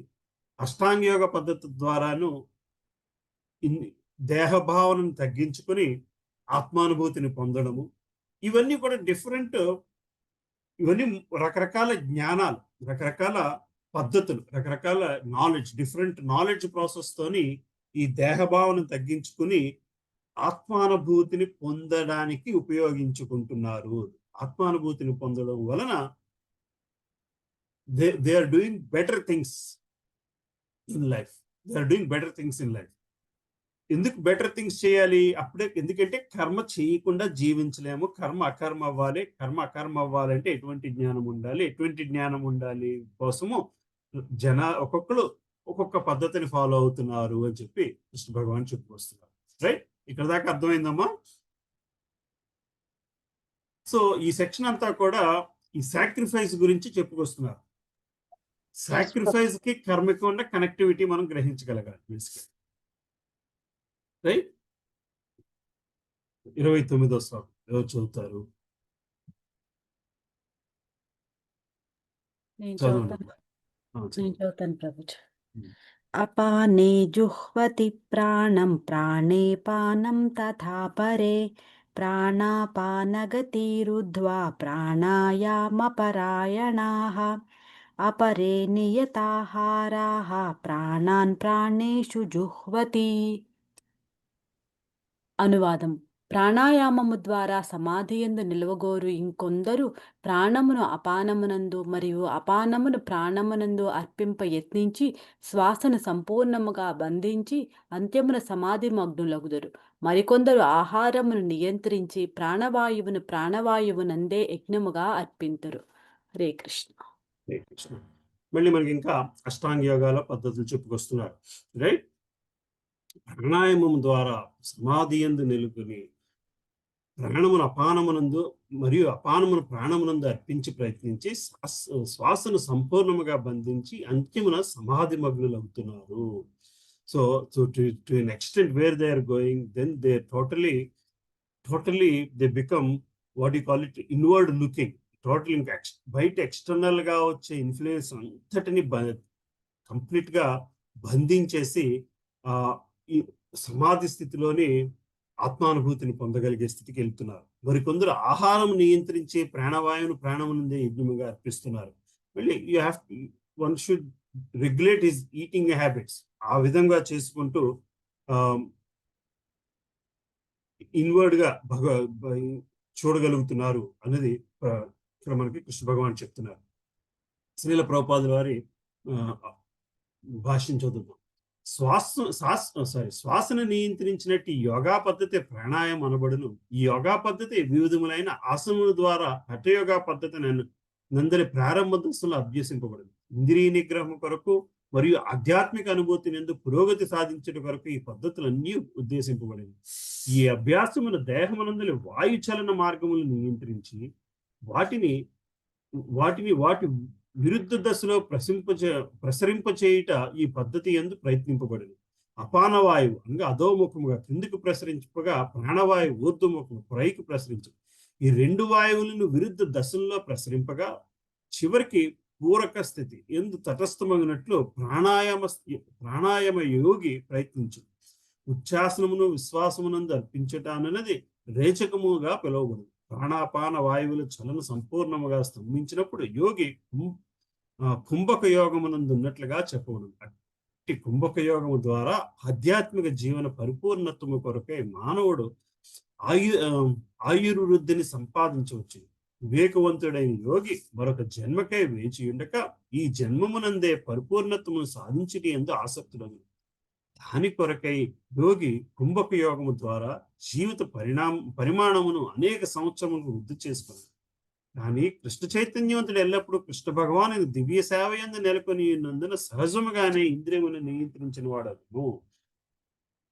సో సో చాలా మంది యోగా స్థితితోని మనకు చెప్తూ ఉంటారు, ఏమిటి నెంబర్ ఆఫ్ బ్రెత్స్ బట్టి ఇట్లా ఒక లైఫ్ ఆధారపడి ఉంది. జీవితంలో ఇన్నిసార్లు మనం ఏంటి శ్వాస తీసుకుంటాము. సో దానిని కంట్రోల్ చేసుకుంటే జీవితం ఎక్స్టెండ్ చేసుకోవచ్చు. That is real, that is true fact. కానీ జీవితాన్ని ఎక్స్టెన్షన్ ఎందుకు చేసుకుంటున్నారయ్యా అంటే, ఈ జీవిత కాలంలోనే భగవంతుని చేరుకోవడానికి సరిపడ సాధన చేసి మరొక జీవిత అవసరం లేకుండా ఉండడం కోసం జీవితాన్ని ఎక్స్టెండ్ చేసుకోవడానికి ఏంటి ఆయుర్వేద విధానముగా కానీ యోగా విధానముగా కానీ ట్రై చేస్తున్నారు తప్పితే మరింత కాలం ప్రపంచాన్ని అనుభవిద్దాము అన్న భావనతో కాదు. అది మనం గ్రహించాల్సింది. అతని ఇంద్రియములు ఎల్లప్పుడూ కృష్ణ చైతన్యం వ్యక్తి తాలూకా సో ఆ విధముగా జీవితాన్ని ఎక్స్టెండ్ చేసుకుని ఇంద్రియాలని భగవంతునికి అర్పితం చేసుకునే స్థితిలో సమాధి స్థితిలో ఉండడం కోసం ప్రయత్నించేది హఠయోగ అయితే, కృష్ణ చైతన్యవంతుడు ఇంద్రియములు ఎప్పుడూ శ్రీకృష్ణ సేవయందే నెలకొని ఉన్నందున అవి ఇతర కర్మలతో నెలకొనుట అవకాశం ఉండదు. కనుక జీవితాంతమున అటు భక్తుడు సహజముగానే శ్రీకృష్ణ ధామమునికే చేర్చబడు. కనుక అతడు జీవిత పరిణామమును పొడిగించే ప్రయత్నం ఎన్నడూ చేయడు. భగవద్గీత 14.26 తెలుపబడినట్లు అతడు శీఘ్రమే ముక్త స్థితికి చేర్పబడును. మాంచేయో వ్యభిచారేణ భక్తి యోగేన సేవనే మతీత్యైతాన్ బ్రహ్మభూయాయ కల్పతే. భగవాన్ని అనన్యమైన భక్తియుక్త సేవ యందు నెలకొనిన వాడు భౌతిక ప్రకృతి త్రికరణను అధిగమించి వెంటనే ఆధ్యాత్మిక స్థితికి ఉద్ధరింపబడను. 2-3 విషయాలు ఇక్కడ మనం గ్రహించాల్సింది. సో ఈ యోగ పద్ధతుల ద్వారా జీవితాన్ని ఎక్స్టెండ్ చేసుకొని ఆత్మానుభూతి స్థితిలోని ఇంకా సమాధి స్థితికి చేరుకుని ఆత్మానుభూతి స్థితిలో ఉండి వాళ్ళ నిజంగా యోగా ప్రాక్టీస్ చేసే వాళ్ళు ఆ స్థితికి వెళ్ళిన తర్వాత ఎప్పుడు శరీరాన్ని వదిలేయాలో కూడా మాస్టర్ చేయగలిగి ఆ నిమిషం శరీరాన్ని వదిలేసే స్థితికి వెళ్తారు. ఏమిటి కంప్లీట్ గా మైండ్ భగవంతుని మీద ధ్యానం చేసి శరీరాన్ని వదిలేసే స్థితికి వెళ్ళగలుగుతారు. అయితే కృష్ణ చైతన్యవంతుడు సహజముగానే అటువంటి స్థితికి వెళ్ళగలుగుతున్నాడు. ఎందుకంటే ఆయన చేసే కర్మలన్నీ కూడా భక్తితో భగవంతునికి చేసే కర్మలతో ఉంటాయి కాబట్టి, మనం 14వ అధ్యాయంలో ఇదే మాట భగవంతుడు చెబుతున్నాడు. కాబట్టి కృష్ణ చైతన్యంలో ఉన్నప్పుడు ఈ విధానము మీరు కోరుకోకుండానే అందులో ఎంబడయి ఉన్నది. భగవంతుని అనన్యమైన భక్తియుక్త సేవ యందు నెలకొనిన వాడు భౌతిక ప్రకృతి గుణములను అధిగమించి వెంటనే ఆధ్యాత్మిక స్థితికి ఉద్ధరింపబడును. కృష్ణ చైతన్యవంతుడు అట్టి ఆధ్యాత్మిక స్థితిలోనే జీవితం ఆరంభించి అట్టి చైతన్యమునందే నిరంతరము కొనసాగును. కనుక పతనమనే ప్రశ్నయే ఉదయింపదు. చివరికి ఎట్టి ఆలస్యము లేకుండా శీఘ్రమే అతడు భగవద్ధామము చేరును. మనకి కలియుగంలోనే అవన్నీ చేసినా సరే మనం ఆయుష్ని ఎంత పెంచుకోగలము, ఎంత పెంచుకొని ఆ స్థితిలో నిలబడగలము. ఎందుకంటే కలియుగం అంటేనే టైమ్ ఆఫ్ యాంగ్జైటీ. ఎప్పుడు కూడా మనసు నిలకడగా ఉండని కలియుగానికి ఉండే లక్షణమే అది. మరి దీంట్లో బయటపడడానికి మార్గం ఏమిటయ్యా అంటే కేవలం భక్తియుక్త సేవ మాత్రమే. భక్తి ద్వారా ఇంద్రియాలను నిగ్రహించడం అంటే ఇంద్రియాలను భగవంతుని సేవలో ఉపయోగించుకుంటూ చేసుకుంటే ఆ యోగాలతోని అటువంటి యోగాలతోని ఎన్నెన్నో సంవత్సరాలు పట్టే స్థితిని ఇక్కడ ఆరంభ దశ నుంచే మనం ఆ స్థితిలోకి వెళ్ళగలుగుతాము. కృష్ణ చైతన్యవంతుడు అట్టి ఆధ్యాత్మిక స్థితిలోనే జీవనం ఆరంభించి అట్టి చైతన్యమునందే నిరంతరము కొనసాగను. కనుక పతనమనే ప్రశ్నయే ఉదయింపదు. చివరికి ఎట్టి ఆలస్యము లేకుండా శీఘ్రమే అతడు భగవద్ధామము చేరు. కేవలం కృష్ణ ప్రసాదము గ్రహించడం ద్వారా మానవుడు అప్రయత్నముగానే ఆహారమును నియంత్రించిన వాడగును. అట్టి ఆహార నియంత్రణ ఇంద్రియ నిగ్రహమునకు ఎంతగానో తోడ్పడగలదు. అట్టి ఇంద్రియ నిగ్రహము లేనిదే భౌతిక భావబంధముల నుండి ముక్తిని సాధించుటకు అవకాశమే లేదు. రైట్? హరే కృష్ణ మాతాజీ. అర్థమవుతుందమ్మా ఈ శ్లోకాలు ఇవన్నీ కూడా ఈ సెక్షన్ 25 నుంచి 29 ఇంద్రియ నిగ్రహణ గురించి మనకి చెప్పుకొచ్చారు. అయితే మనం ఎప్పుడైతే ఈ ఆధ్యాత్మిక చింతన, కృష్ణ చైతన్యం, కృష్ణ కాన్షియస్నెస్ మార్గాన్ని ఎంచుకుంటామో మనం మొదటి నుంచే ఇంద్రియ నిగ్రహణ స్థితిలోని ఉన్నవాళ్ళం అవుతాము. ఎందుకంటే ఇంద్రియాలన్నీ భగవంతుని సేవ కోసం వినియోగిస్తున్నాము కాబట్టి అటువంటి ప్రాసెస్నే మనం కృష్ణ చైతన్యము, ఆ కృష్ణ కాన్షియస్నెస్ అని పిలుస్తున్నాము. అందులో మనం గ్రహించాల్సిన విషయం. రైట్? సో 33 నుంచి 33 శ్లోకాలకు ఈ జ్ఞాన స్థితి నుంచి ఆధ్యాత్మిక స్థితికి ఎట్లాగ వెళ్ళాలి అనేది మనకు కొంత ఈ విషయాలు మనకి ఈ నెక్స్ట్ 4 శ్లోకాల్లో అర్థమవుతాయి. సరే, సో ఈ 4 శ్లోకాల నుంచి కూడా ఇవాళ కంప్లీట్ చేయడానికి ట్రై చేద్దాం. హరే కృష్ణ. ఎవరు చదువుతారమ్మా 30వ శ్లోకం? నేను చదువుతాను Prabhuji. Hare Krishna.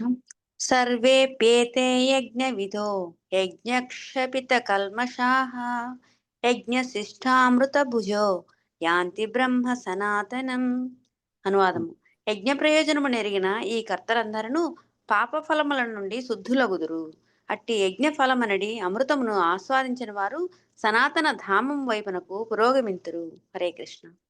Thank so you. యజ్ఞ పద్ధతులు చెప్పుకొచ్చారు. యజ్ఞ ప్రయోజనం ఎరిగిన కర్తలందరూ. సో మనం ఇది కర్మయోగం గురించి మాట్లాడుతున్నాం, రైట్?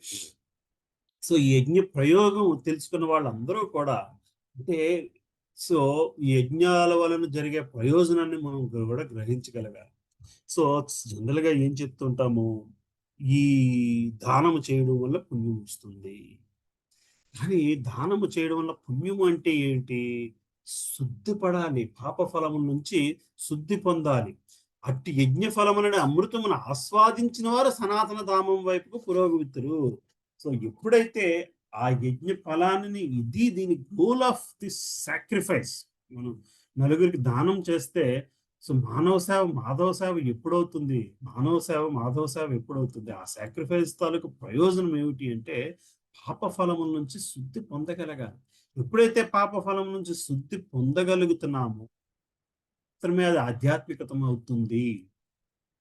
అవుతుంది కదమ్మా.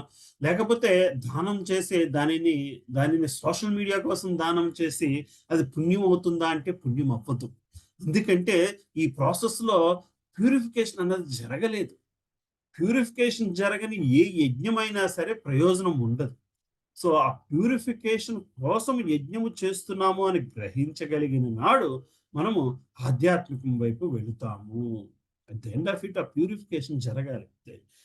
సో అది even practising devotees have to worry about this. Basically ప్రతి నిమిషము కూడా ఆ ఒక సర్వీస్ లో ఇన్వాల్వ్ అయినప్పుడు వాట్ కైండ్ ఆఫ్ ప్యూరిఫికేషన్, ఎటువంటి పరివర్తన జరుగుతుంది మనలోని అన్నది మనం గ్రహించగలగాలి. ఒక శ్లోకం నేర్చుకోవడం అన్నది ఒక సర్వీస్ అయితే, భాగవతం చదవడం అనేది సర్వీస్ అయితే, భగవద్గీత క్లాస్ అటెండ్ అవ్వడం అనేది సర్వీస్ అయితే, భగవద్గీత క్లాస్ నలుగురికి చెప్పడం అనేది సర్వీస్ అయితే, ఈ సర్వీసెస్ వలన మనం మెంటల్ గా ఎంతవరకు భగవంతుడికి దగ్గర అవుతున్నాము, సనాతన ధామం వైపుకు ఎంతవరకు ముందుకు వెళుతున్నాము, ఎంతవరకు మన థాట్ ప్రాసెస్ ప్యూరిఫై అవుతుంది, మన పాప ఫలముల నుంచి శుద్ధిపడడం. అంటే మరి ఇది ఎలా తెలుస్తుందండి? పాప ఫలాల నుంచి నేను శుద్ధిపడుతున్నానా లేదా? You have to question ourselves, like you have to have a test case also, right? We are doing all this. ఇవన్నీ మన జనరల్ గా అడుగు జనాలు, నేను ఇన్నేళ్ళ నుంచి సర్వీస్ చేస్తున్నానండి, మరి నేను ప్యూరిఫై అవుతున్నానా లేదా అని నాకు ఎలా తెలుస్తుంది? ఎలా తెలుస్తుందమ్మా సుజాత మాతాజీ? ప్యూరిఫికేషన్ ప్రాసెస్ అవుతుందా లేదా అన్నది ఈ రోజుల నుంచి నేను క్లాసులు వింటున్నాను, ఇన్ని రోజుల నుంచి నేను ప్రతి రోజే శ్లోకాలు అసైన్మెంట్స్ చేస్తున్నాను. So what is the progress? How do you measure the progress? Purification process అనేది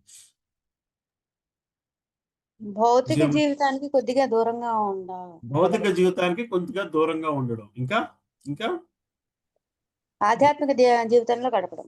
ఆధ్యాత్మిక జీవితంలో గడపడం. సో గడుపుతున్న వల్ల ప్యూరిఫికేషన్ వస్తుందా లేదా?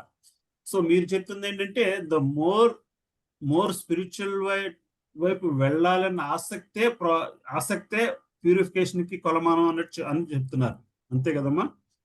అంతే కదా Prabhuji.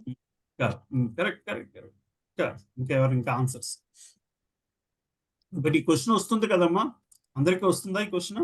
We are doing so much, so what is the వస్తుంది ప్రభుజీ, మదన పడుతున్నాం ప్రభుజీ. అసలు అట్లా వెళ్ళలేకపోతున్నామా, మళ్ళీ వెనక్కి వస్తున్నామా, మళ్ళీ ముందుకు వెళ్తున్నామా, ఆ సంఘర్షణ అయితే ఉంటుంది ప్రభుజీ. సంఘర్షణ అయితే ఉంటుంది. ఓకే, ఇంకా how do you measure whether you are in the process of purification or not? Maybe Hare Krishna prabhuji. చెప్పండి మాతాజీ. చెప్పండి మాతాజీ, కంటిన్యూ, నేను తర్వాత చెప్తాను. మేబీ ప్యూరిఫికేషన్ అంటే అంటే మనం ఎక్కువ ఆస్టరిటీ తీసుకోవడానికి మనకి అంటే దేవుడి వైపు నుంచి మనకి హెల్ప్ అంటే if we are able to take a little bit more austerity towards doing any service or otherwise anything, maybe it is maybe God is allowing us to do some more service towards Some him, more so service. that is like maybe a little bit of, maybe we are moving a little bit Yeah, towards yeah, him. Austerity లో కొంత comfort వెతుక్కోగలుగుతుంది.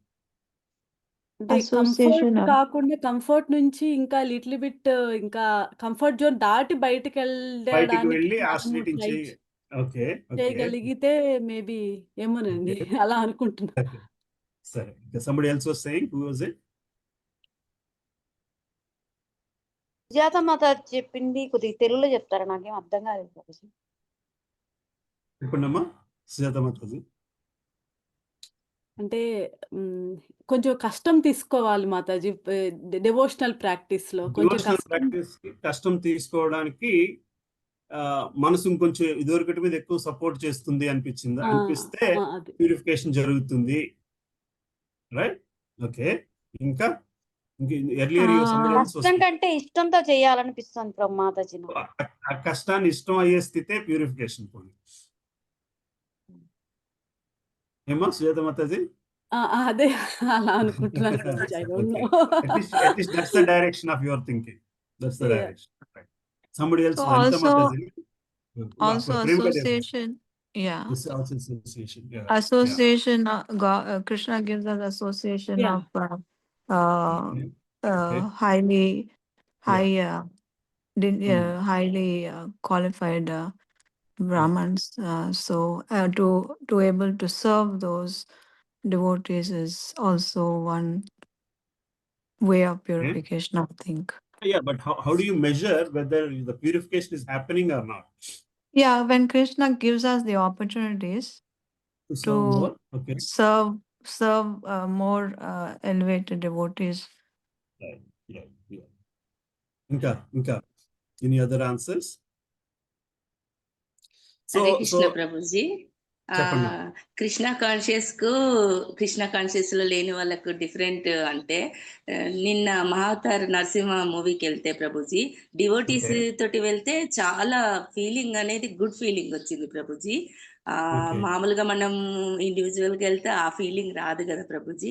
And ఇంకొకటి, Krishna conscious లో మనం purify అయినామని నా కొంచెం experience లో చెప్తున్నాను. ఏంటంటే, మంచి కానీ చెడు కానీ ఏ ఫీలింగ్స్ కానీ తాత్కాలికంగానే ఉంటున్నాయి ప్రభుజీ, మనసు లోపలికి మాత్రం వెళ్ళట్లేదు Prabhuji.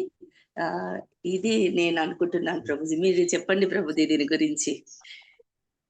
Good Amma. Good answer. That's actually a very nice answer. Inka, anybody? Vikram Prabhu. అందరూ చెప్పింది కూడా కరెక్ట్ కదా గురూజీ. సుజాత మాత చెప్పింది కానీ మీ అందరూ చెప్పింది కరెక్ట్ గురూజీ. ఇంకొక చిన్నది నాకేమనిపిస్తుంది అంటే గురూజీ, ఫస్ట్ మనం ఏది చేసినా మనం అది కర్మ ఫలితం అనేది లాస్ట్ టైం చదివాం కదా గురూజీ. అది దాన్ని గురించి ఆలోచించకుండా కృష్ణతత్వంలో వరకు మనం అంటే వెళ్ళటం అంటే కొంచెం ఎక్స్ప్లెనేషన్ కష్టంగా ఉంది కానీ Guruji, end of the day మనం ఒక విషయం చేసే ముందు మనం ఎప్పుడైతే దాని గురించి అసలు ఆలోచించకుండా మనం చేసేయగలుగుతామో కరెక్ట్గా, మన బాడీ లాంగ్వేజే అది అయిపోద్దో, ఇన్స్టెడ్ ఆఫ్ మన మైండే యూజ్ చేయకుండా అది ఎంజాయ్ చేస్తూ అందరూ అన్నట్లు అది కష్టంగా కాకుండా ఇష్టంగా డెఫినెట్లీ అది నంబర్ 1 రూల్‌గా అంటే రూల్ అని మనం అనుకోవటం కాదు కదా గురూజీ. ఎందుకు చేస్తున్నాం అనేది ఫస్ట్ మనకు అర్థమయ్యి స్టెప్ బై స్టెప్ ఎందుకంటే అది జర్నీ కదా గురూజీ. మీరన్నట్టు అనుకుంటాం చాలా. ఇప్పుడు మాతాజీ అన్నట్టు మనకు మనసులోకి వెళ్ళట్లేదని ఒకళ్ళుంటారు. నేను ఇంప్లిమెంట్ చేయలేకపోతున్నానని ఇంకోటుంటారు కదా గురూజీ. నాకున్న టెంప్టేషన్స్‌కి నేను సరిగ్గా చేయలేకపోతున్నానని నాకు తెలుసు గురూజీ. సో, ఆహ్ అయన్నీ మనం ఇట్స్ ఎ జర్నీగా తీసుకొని, ఒకే రోజున ఇయన్నీ అయిపోవు అనే ఫస్ట్ విషయాన్ని మనం అర్థం చేసుకుంటే, మనం ఏది ఫస్ట్ ఒక అడుగు వేస్తే దేవుడు మనల్ని 10 అడుగులు ముందుకు తీసుకెళ్తాడనేది మనం ఇంకొంచెం గట్టిగా నమ్మగలిగితే I think it will help Guruji. అంటే ప్యూరిఫికేషన్ నాకైతే నేను ఆ విధంగా కొంచెం అనుకుంటా గురూజీ. ఎందుకంటే నా వరకు నాకు ఆహ్, దేవుడితో నేనొకటి సందేశం అనుకుంటే, అది కనెక్ట్ అవుతున్నానా లేదా అనేది మనకే తెలిసిపోతా ఉంటది గదా గురూజీ. మిగతాయన్నీ సెకండరీయే గురూజీ. ఎందుకంటే, ఆ డోర్ మనకెప్పుడు ఓపెన్ అవుద్దో అదసలు మనకే తెలిసిపోద్ది గురూజీ. మూడో మనిషి మనకు చెప్పక్కర్లా గురూజీ అని నాకు అనిపిచ్చిద్ది Guruji. So yes, Prabhu, all answers are right. Again, basically what happens is your materialistic anxiety అనేది తగ్గిపోతుంది. మెటీరియలిస్టిక్ యాంగ్జైటీ చాలా తగ్గిపోతూ వస్తుంది. అంటే yes guruji. Same problem will be there. Same problem will be there, but the way you address it, react to it is totally change. అది మొత్తం మార్పు చెందుతూ వస్తుంటుంది ప్రభు. ఇది వరకు అనుకున్న వస్తువు మన చేతిలోకి రాకపోతే ఇదివరకు పడే ఆందోళన, ఇప్పుడు పడే ఆందోళనలో చాలా తేడా కనబడుతుంది. అది భౌతికము అనేది గ్రహించి, right, we wanted it did not happen, that's fine. Earlier situation లోని that's the difference basically Krishna consciousness లోని ఆధ్యాత్మిక చింతనలో ఉండడం అంటే ఆ కైండ్ ఆఫ్ పీస్ అన్నది లైఫ్ లో వస్తుంది ప్రభు. మనం అనుకున్నది కాకపోతే ప్రభుజీ అది మన మంచిగా జరిగింది అనే భావన అయితే కంపల్సరీగా వస్తుంది ప్రభుజీ. యాంగ్జైటీ పెరుగుతూ వస్తుంటుంది. So there two things happens basically. All of you talked about these two things. One, you find peace in things that are happening, not happening. Second, you will start finding purpose for your life. ఈ రెండు విషయాలు జరుగుతాయి. So ఒక భౌతికంగా piece దొరుకుద్ది, ఆధ్యాత్మికంగా purpose అనేది గ్రహించగలుగుతాం. So one will become less important. That is how the purification process పరివర్తన జరుగుతుంది. అంటే అరే, నేను ఇదివరకు ఇదే విషయం గురించి అంత ఎక్కువ బాధపడేవాడిని కదా అన్న భావన అయితే రావడం మొదలు పెడుతుంటుంది. you'll be able to find peace with a lot of materialistic things, and you'll find purpose of your spiritual life. ప్రేమకదేవ్ Mataji గాని, సుజాత మాతాజీ గాని ఎక్స్ప్లెయిన్ చేసింది. ఆ purpose becomes lot more. you will see that, so you are able to serve more devotees, so you are able to see that నా జీవితము ఇటువంటి సేవ చేయడం కోసము ఉపయోగించుకోగలుగుతున్నాను అన్న సాటిస్ఫాక్షన్. అది ఆ సేవా ఆపర్చునిటీ ముందు ఉంటుంది, కానీ ఇప్పుడు ఆ సేవా ఆపర్చునిటీని ఎక్కువ గ్రహిస్తారు, ఎక్కువ అంకిత భావంతో చేయగలుగుతారు. ఎంత ఎక్కువ అంకిత భావంతో చేయగలిగితే కృష్ణుడు అంత ఎక్కువ ఆనందిస్తాడు, అంత ఎక్కువ మళ్ళీ అవకాశం ఇస్తూ ఉంటాడు. ఇది ఎందుకు జరుగుతుంది అంటే కొంత భౌతిక ఆసక్తి తగ్గిపోవడం వలన, ఆధ్యాత్మిక ఆసక్తి కోసం ప్రాకులాడడం వల్ల ఈ రెండు విషయాలు సైమల్టేనియస్ గా జరుగుతూ ఉంటాయమ్మా. That is what is that purification process. దీనికోసమే త్యాగం అన్నది, దీనికోసమే దానం అన్నది. కొంతమంది దానం ఎందుకు చేయాలి అంటే ఆ ప్యూరిఫికేషన్ ప్రాసెస్ కోసమే. దానాలు చేయడం వలన you're parting with something and it's not bothering you, because you figure out your life has a bigger purpose basically. అలాగనే మరి ఏంటి, యోగా చేసి కూడా ఆ స్థితికి వెళ్ళగలగాలి. కృష్ణ చైతన్యంలోని మొదట నుంచే ఆ స్థితిలో ఉండాలి అనేది మనం నియమ నిబంధనలతో చేస్తున్నాం. ఆ నియమ నిబంధనలు 4 రెగ్యులేటరీ ప్రిన్సిపల్స్ అవనివ్వండి, భగవంతుడికి సేవ చేయడం ద్వారా మీరు మీ ఇంద్రియాలని మీరు ఎంగేజ్ చేసుకుంటూ ఉంటుంటే భౌతిక ఇంద్రియ ఆనందం మీద ఆసక్తి తగ్గుతూ వస్తున్నది. That is how life gets purified basically, right? So all your answers are right, but my point here is you have to keep questioning yourself basically. Am I progressing or not? If not, what is that makes me better in it? సరే, దీని ప్రభుపాద గారు భాషించండి. పైన తెలుపబడిన వివిధ యజ్ఞముల ద్రవ్యమయ యజ్ఞము, స్వాధ్యాయ యజ్ఞము, యోగా యజ్ఞం వివరణను బట్టి ఇంద్రియ నిగ్రహమే వాటన్నింటి పరమ లక్ష్యమని తెలియచున్నది. ఇంద్రియ తృప్తియే భవబంధమునకు మూల కారణం కనుకనే ఇంద్రియ తృప్తి నుండి విడివడినట్టి భిన్న స్థితి యందు నెలకొననిదే ఎవ్వరూ సంపూర్ణ జ్ఞానమును మరియు ఆనందముతో సచ్చితానందముతో కూడినట్టి శాశ్వత స్థితికి ఉద్ధరింపబడే అవకాశమే లేదు. అట్టి స్థితి సనాతన జగత్తునందు పరబ్రహ్మాకాశమున కలదు. పైన పేర్కొనబడిన యజ్ఞములన్నీ భౌతిక జీవితపు పాప ఫలముల నుంచి శుద్ధి పొందుటకు మానవును తోడ్పడును. జీవితమునందలి ఇట్టి పురోగతి ద్వారానే మానవుడు ఈ జీవితమునందు సుఖమును మరియు సంపదను పొందుటియే కాకుండా చివరికి నిరాకార బ్రహ్మమునందు లీనమవుట ద్వారా కానీ దేవాది దేవుడైన శ్రీకృష్ణ సాంగత్యము పొందుట ద్వారా కానీ శాశ్వతమైన భగవద్ధామమును ప్రవేశింపగలడు. So that is the kind of purification we want. దీనికోసము భగవంతుడు చెప్పుకొచ్చారు. రకరకాల ఇన్స్ట్రుమెంట్స్ ఉన్నాయ్యా, అది అవన్నిటిని మనం దాటుకుని వెళ్ళే ప్రాసెస్కి కృష్ణ కాన్షియస్నెస్ అన్నది, కృష్ణ చైతన్యం అన్నది మొదటి నుంచే మనల్ని ఆ ప్రాసెస్ లో నిలబెట్టడానికి ఇస్తున్నది. సో యజ్ఞ ప్రయోజనం నెరిగిన కర్తలందరూ ఈ పాప ఫలముల నుండి శుద్ధులవుతున్నారు. యజ్ఞ ఫలం అనేది అమృతమును ఆస్వాదించిన వారు సనాతన ధామం వైపుకు పురోగమిస్తున్నారు. సో ఈ యజ్ఞఫలం ఎటువంటిదయ్యా అంటే అమృతము వంటిది. యజ్ఞఫలాన్ని అమృతం అని పిలిచారు. అటువంటి అమృతమును ఆస్వాదించగలిగిన వారు సనాతన ధామం వైపు పురోగిస్తున్నారు. మనం చూస్తుంటాము. కృష్ణ చిన్న వయసులో ఆయన ఇస్కాన్లోకి వెళ్ళిపోయాడండి, మళ్ళీ తిరిగి చూడట్లేదు, వెనక్కి ఇస్కాన్లోకి వెళ్ళిపోతే ఇలాగే అయిపోతారు. Basically this is what is happening when somebody understands this shlokas. సంబడికి ఎవరికైనా ఈ శ్లోకాలు అర్థమైన తర్వాత ఇంకా దీన్ని మించిన సంతోషకరమైనది ఇంక ఏది కూడా వాళ్ళకి అనిపించట్లేదు. అనిపించిన స్థితిలోకి సులభంగా తీసుకెళ్లగలదు ఈ ఆధ్యాత్మిక ఇదేంటి కృష్ణ చైతన్యం అన్నది. ఆధ్యాత్మిక చింతన కూడా ఇంత సులభమైన పద్ధత అనే విధంగా తీసుకెళ్లే ప్రయత్నమే ఈ టెక్స్ట్ అర్థం చేసుకుని, భాగవతం అర్థం చేసుకుని భగవంతుని సేవలో ఉండడం అన్నది basically, right? So let's move on. 31. ఆ మార్పు మనకి తెలియకుండానే అలా వెళ్ళిపోతుంటదమ్మా. తెలియకుండానే అలాగ వెళ్ళిపోతుంటుంది. కానీ ఎప్పటికప్పుడు మనం క్వశ్చన్ చేసుకోగలగాలి. ఇంతే ఇదివరకు అనుకోకుండా చేతిలోంచి ₹1,00,000 దేనికోసమో పోయింది. ఇదివరకు దానికోసం తలకిందలపై బాధపడిపోయే ఉండేవాళ్ళు ఇందులో ఈ స్థితిని అర్థం చేసుకున్న తర్వాత దీనికోసం కాదు కదా నేను బాధపడాలి అన్న పరిస్థితికి అయితే వస్తారు. అది కర్మానుసారం జరుగుతున్నది, దానికోసం కాదు నేను బాధపడాల్సింది ఇంకా పెద్ద విషయం ఉంది, ఇది ఇలా జరుగుతూనే ఉంటుంది అన్న భావనలోకి రాగలగాలి బేసికలీ, రైట్? అవునమ్మా. లాస్ట్ ఇది ఇందాక శ్లోకంలోని కంటిన్యూషన్ ఎవరు చదువుతారమ్మా? చదువుతానమ్మా. హరే కృష్ణ. 31వ శ్లోకం. నాయం లోకోస్య యజ్ఞస్య కుతోన్యః కురు సత్తమా. అనువాదము. ఓ కురువంశ శ్రేష్ఠుడా, యజ్ఞమును నిర్వహింపకుండా ఎవరును ఈ లోకమున గాని ఈ జన్మమునందు గాని ఆనందముగా జీవింపలేరు. అట్టి ఎడ ఇక తరువాతి జన్మమును గూర్చి వేరుగా చెప్పనేలా. హరే కృష్ణ. అర్జునుడు యుద్ధాన్ని మానేసి తపస్సు చేసుకుంటాను అని అంటున్నాడు.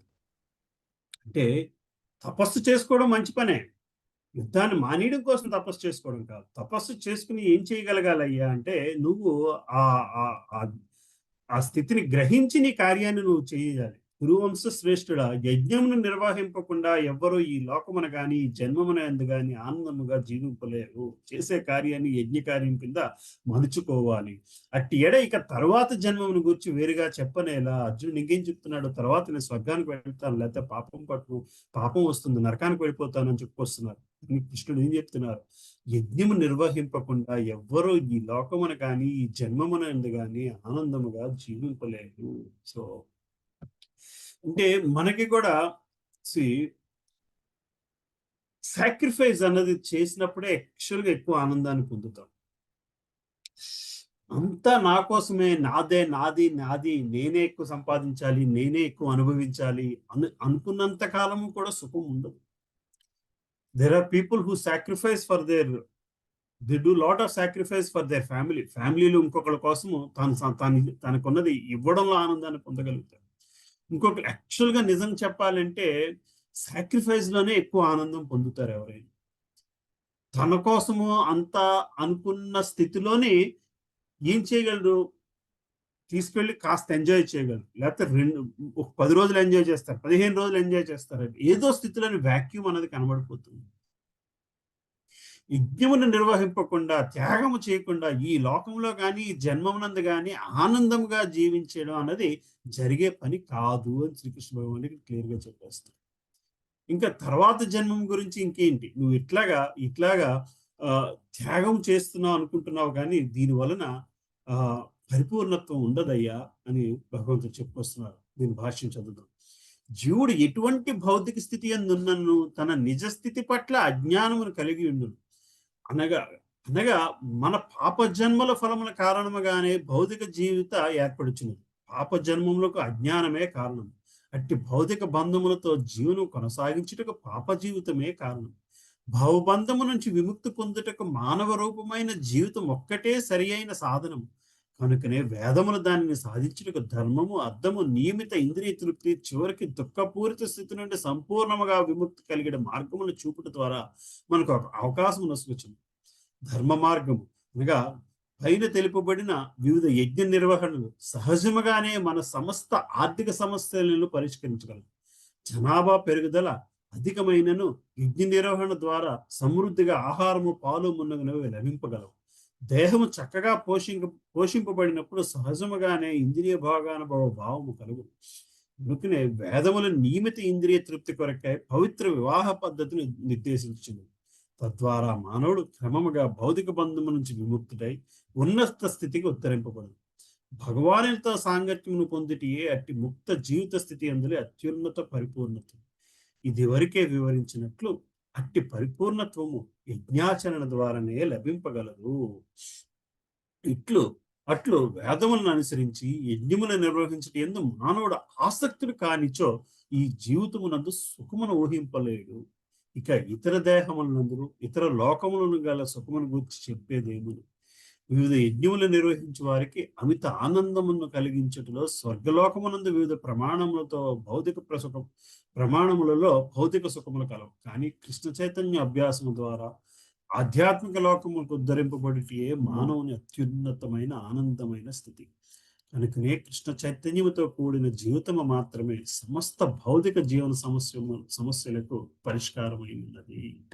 సో ఈ యజ్ఞముల వలన స్వర్గలోకానికి వెళ్ళినా సరే అక్కడున్న ఆధ్యాత్మిక ఆనందం ఉండదయ్యా. భౌతిక ఆనందం మరింత మెరుగుగా ఉంటుంది తప్పితే ఆధ్యాత్మిక ఆనందం ఉండదు. ఆధ్యాత్మిక ఆనందం కావాలి అంటే ఈ కృష్ణ చైతన్య మార్గముతో కూడిన యజ్ఞాన్ని మాత్రము మనం స్వీకరించి దానిని మనం గోల్ కింద తీసుకోవాలి అని శ్రీల ప్రభుపాద వారు చెప్తున్నారు. అంటే యజ్ఞము లేనిదే ఆనందము లేదు. ఆ ఆనందము ఆధ్యాత్మిక ఆనందం అవ్వాలి. ఆ యజ్ఞము ఆధ్యాత్మిక ఆనందం కోసం రాకులాడే విధముగా మనము మలచుకోగలగాలి.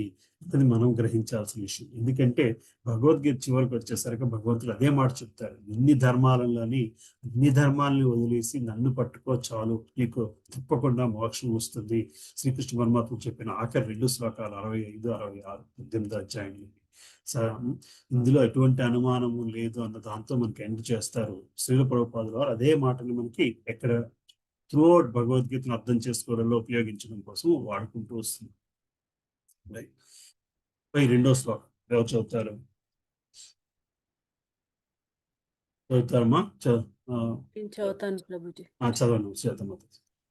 ఏవం బహువిధా యజ్ఞాః వితతా బ్రహ్మణో ముఖే కర్మజాన్ విద్ధితాన్ సర్వాన్ ఏవం జ్ఞాత్వా విమోక్ష్యసే. అనువాదం: ఈ వివిధ యజ్ఞములనన్నీయును వేదములచే ఆమోదింపబడినవి మరియు అవి అన్నియును వివిధ రకములైన కర్మల నుండి ఉద్భవించినవి. వాన్ని యథార్థ రూపమును ఎరుగుట ద్వారా నీవు ముక్తిని పొందగలవు. హరే కృష్ణ. యజ్ఞములన్నీ కూడా వేదములచే ఆమోదింపబడినవి మరియు అవన్నీ కూడా వివిధ రకములైన కర్మల నుంచి ఉద్భవించినవి. సో యజ్ఞానికి కర్మకి ఉన్న రిలేషన్ మళ్ళీ ఇక్కడ చెప్పుకొస్తున్నారు. వానిని యథార్థ రూపమును ఎరుగుట ద్వారా నీవు ముక్తిని పొందగలవు. చేయాలి. నీ సాక్రిఫైస్ ఏంటి? యుద్ధమే నువ్వు చేయాల్సిన సాక్రిఫైస్. యుద్ధమే నువ్వు చేయాల్సిన సాక్రిఫైస్. నువ్వు ఒక కాఠిన్య మార్గాన్ని ఎన్నుకోవాల్సి వస్తుంది. ఎందుకు వస్తుంది మళ్ళీ ఆ కాఠిన్య మార్గంలో ఎందుకు పోవాలి? అది ఆధ్యాత్మికం వైపు తీసుకెళ్ళగలగాలి. సో కర్మకి చేసే పని చేయకుండా కర్మ చేయకుండా ఎవరూ జీవించలేరు. కర్మను శుద్ధపరుచుకునే విధముగా ఉండాలి. కర్మను శుద్ధపరుచుకునే విధం కోసం వేదాలు ఇవన్నీ చెప్పుకొస్తున్నాయ్యా. సో నువ్వు వేద నియమాలను పాటిస్తూ కర్మను శుద్ధపరుచుకునే విధముగా కర్మ చేయడం ద్వారా నువ్వు ముక్తి పొందాలి తప్పితే కర్మని పక్కన పెట్టి కాదు అని భగవంతుడు ఎక్స్ప్లెయిన్ చేసుకొస్తున్నారు. ఆ కర్మ చేసే విధాలు ఇన్ని ఉన్నాయి. వీటన్నిటినీ కూడా ఫైనల్ గా కూడా ఆ ఆత్మానుభూతి కోసమే అవి. భౌతిక ఆనందం నుంచి దూరం చేసేదే కర్మ. భౌతిక ఆనందం నుంచి దూరం చేయడం కోసమే వాడుకోవలసినది కర్మ. అది మాత్రమే అకర్మ అవుతుంది. అందుకే ఈ 6 అధ్యాయాన్ని కర్మయోగం అన్నారు. కర్మ చేస్తూ యోగం ఎట్లా పొందాలో ఈ 6 అధ్యాయాలు మనకు నేర్పుకుంటూ వస్తున్నాయి. Right?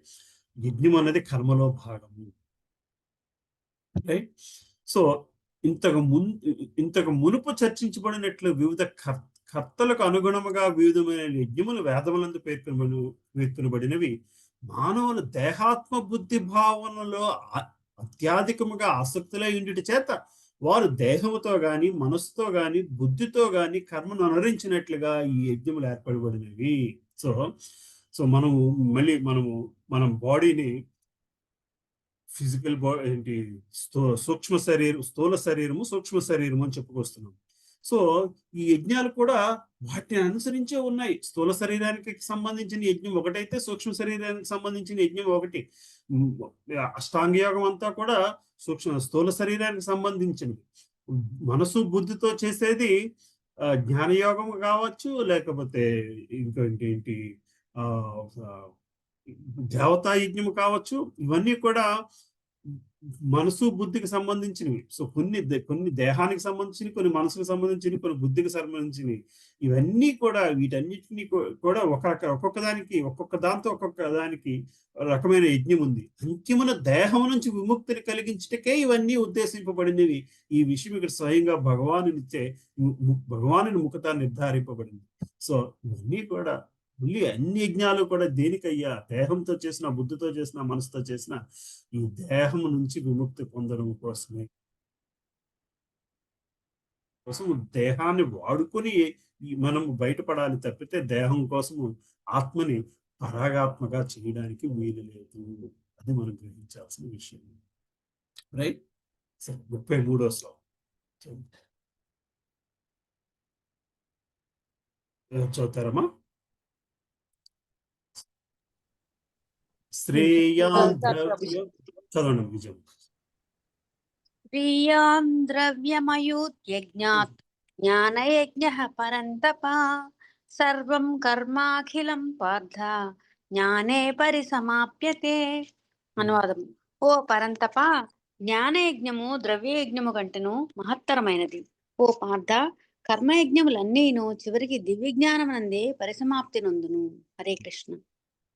Thank you Prabhuji. Thank you. So ఇక్కడ క్లియర్ గా చెప్తున్నారు. హైరార్కీ కూడా ఎస్టాబ్లిష్ చేసేసారు భగవంతుడు. జ్ఞానయజ్ఞము ద్రవ్యయజ్ఞము కంటే మహత్తరమైనది. ఓ పార్థ, కర్మయజ్ఞములన్నీ చివరికి దివ్య జ్ఞానమునందే పరిసమాప్తమి పొందును. సో చాలా మంది ఈ శ్లోకాన్ని పట్టుకునే జ్ఞానమే అన్నిటికంటే ముఖ్యము. రైట్? జ్ఞానమే అన్నిటికంటే ముఖ్యం. జ్ఞానము ఇంపార్టెంట్. జ్ఞానం అన్నిటికంటే ముఖ్యం కాదు. జ్ఞాన యజ్ఞం అన్నిటికంటే ముఖ్యం. జ్ఞానము ముఖ్యం కాదు, జ్ఞాన యజ్ఞం. జ్ఞాన యజ్ఞం అంటే మళ్ళీ జ్ఞానం అనేది ఒక టెక్స్ట్ బుక్ లాంటిది. జ్ఞాన యజ్ఞం అంటే టెక్స్ట్ బుక్ ని చదవడం. సో జ్ఞాన సంపాదన కాదు కావాల్సింది, జ్ఞాన యజ్ఞము. అంటే ఆ జ్ఞానముతో యజ్ఞము చేయడం అంటే భక్తి మార్గంలోకి వెళ్ళడమే. జ్ఞానముతో యజ్ఞము చేయడం అంటే భక్తి మార్గంలోకి వెళ్ళడమే, భగవంతుని సేవ చేయడమే. సేవ కంటే జ్ఞానము గొప్ప, కరెక్టే, కాదన్నాను. సేవా నాలెడ్జ్ కంటే జ్ఞాన నాలెడ్జ్ గొప్ప. సేవ కంటే జ్ఞానం కాదు. అర్థమవుతుంది కదా? సేవ అనేది కార్యము, జ్ఞానం అనేది థియరిటికల్. అంటే నాకు నాలెడ్జ్ చాలా ఉంది, నేను పరీక్ష రాయాల్సిన అవసరం లేదు అనుకుంటే పాస్ అవ్వం. అంత నాలెడ్జ్ లేదు, కానీ పరీక్ష పాస్ అవ్వడానికి కావాల్సిన నాలెడ్జ్ ఉంది, నేను పరీక్ష రాస్తాను అనుకున్నవాడు పాస్ అవుతాడు. సో ఎంత అర్థమవుతుంది కదమ్మా. సో జ్ఞానం వేరు, జ్ఞాన యజ్ఞము వేరు. అయితే జ్ఞాన యజ్ఞము ద్రవ్య యజ్ఞము కంటే మహత్తరమైనది. కర్మయజ్ఞం అన్నీను చివరికి దివ్య జ్ఞానమునందే పరిసమాప్తము పొందును. సో ఆ జ్ఞానము కోసము ఇక్కడ ఇది కర్మయోగం ఎందుకు అయింది అంటే, కర్మ ద్వారా జ్ఞానాన్ని సంపాదించాలి, ఆ జ్ఞానము ద్వారా భక్తిలో నిలబడగలగాలి. అది మనకు ముందు అధ్యాయాల్లో ఆ విషయం చెప్పుకొస్తారు. సో సో ఇక్కడతో ఈ శ్లోకాన్ని యాజ్ ఇట్ ఈజ్ గా తీసుకుని జ్ఞానం సంపాదించుకుంటే చాలు అని అనుకోవడానికి వీలు లేదు. అది అక్కడి వరకు గ్రహించగలరు. ద్రవ్యయజ్ఞము కంటే కర్మయజ్ఞములన్నీ కూడా చివరికి చేసే కర్మ నిన్ను భగవంతుని స్థితిలో, భగవత్ స్థితిలో నిలబడే విధముగా చెయ్యవయ్యా అని చెప్పుకొస్తున్నారు. కర్మయజ్ఞము దివ్య జ్ఞానమునందు నిలబడేలాగా చేసుకోవయ్యా.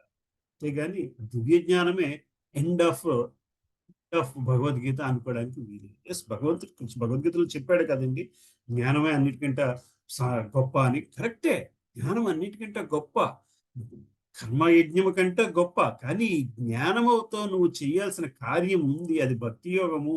మరి ఆ జ్ఞానం భగవంతుడు ఏం చెప్తున్నారు, అన్ని వదిలేసి నన్ను పట్టుకొని చెప్తున్నారు కదా, మరి అది కూడా మనం తీసుకోవాలి కదా. ఇది మనకు నచ్చిన సెంటెన్స్ తీసుకుంటామా అనుకోవడానికి వీలు. రైట్. సో దీని భాషను చూద్దాం. పరిపూర్ణ జ్ఞానస్థితిని సాధించిన తర్వాత భౌతిక క్లేశం నుంచి ముక్తి పొంది చివరికి ప్రేమయుక్త భగవత్ సేవ యందు నెలకొనిటియే సర్వ యజ్ఞముల ముఖ్య ఉద్దేశం. లేదు, ప్రేమ భక్తి కిందకి చెందడం కోసము జ్ఞానము, ఆ ప్రేమ భక్తికి సాధన భక్తికి వీటి తేడాలు తెలుసుకోవడం కోసము జ్ఞానము. ఆ జ్ఞానముతో కూర్చున్నంత మాత్రాన ముక్తి అయితే రాదయ్యి. అయినను ఈ విధములైన యజ్ఞ కార్యముకు సంబంధించిన విషయం నాకు రహస్యం గల ప్రతి ఒక్కరూ ఈ రహస్యం తప్పగలగరు. కనుక కర్త యొక్క ప్రత్యేక శ్రద్ధను అనుసరించి యజ్ఞములు కొన్ని మార్లు వివిధ రూపములు దాచుచును. కర్తకు గల ప్రత్యేక శ్రద్ధ దివ్య జ్ఞానస్థితికి చేరినప్పుడు అట్టి యజ్ఞకర్త జ్ఞానరహితముగా ద్రవ్య యజ్ఞము అనగా సంపదలను త్యాగము చేయి వారికంటేనూ అధిక అభివృద్ధి పొందువాడుగా పరిగణింపు. ఎందుకనగా జ్ఞానప్రాప్తి కలుగనిచో యజ్ఞములు భౌతిక స్థితికే చెంది ఎట్టి ఆధ్యాత్మిక లాభమును కలిగింపజాలం. అట్టి నిజమైన జ్ఞానం దివ్య జ్ఞానం యొక్క ఉత్కృష్ట స్థితి అయిన కృష్ణ చైతన్యం నందు పరిసమాప్తి పొందును. జ్ఞానవృద్ధి లేకుండా చేయబడి యజ్ఞములు కేవలము భౌతిక కర్మలే కాగలవు, కానీ అవి దివ్య జ్ఞాన స్థితికి చేరగలిగినప్పుడు అట్టి కార్యకలాపములన్నీ పూర్తి ఆధ్యాత్మిక స్థితికి చేరగలవు. చైతన్యమునందు భేదములను అనుసరించి యజ్ఞకర్తలు కొన్ని మార్లు కర్మకాండగా, కామ్యకర్మలు మరి కొన్ని మార్లు జ్ఞానకాండ, పరమ సత్యాన్వేషణకు కావలసిన జ్ఞానముగా పిలువబడుతుంది. వాటి పరమ లక్ష్యము జ్ఞానమగుట అత్యంత శ్రేష్టము. సో ఈ రెండిటి మధ్య చూసుకుంటే జ్ఞానము లేని కర్మకాండ, జ్ఞానము లేని దానము కేవలము కర్మకాండ అయిపోతుంది అయ్యా. అంటే మళ్ళీ దానివల్ల మంచి కర్మ వస్తుంది, మంచి పుణ్యం అవుతుంది, మళ్ళీ నీకు జన్మలోని ప్రాబ్లం అది నీకు రిఫ్లెక్ట్ అవుతుంది. కానీ మనకి దాని మించిన జ్ఞానం ఉండాలి.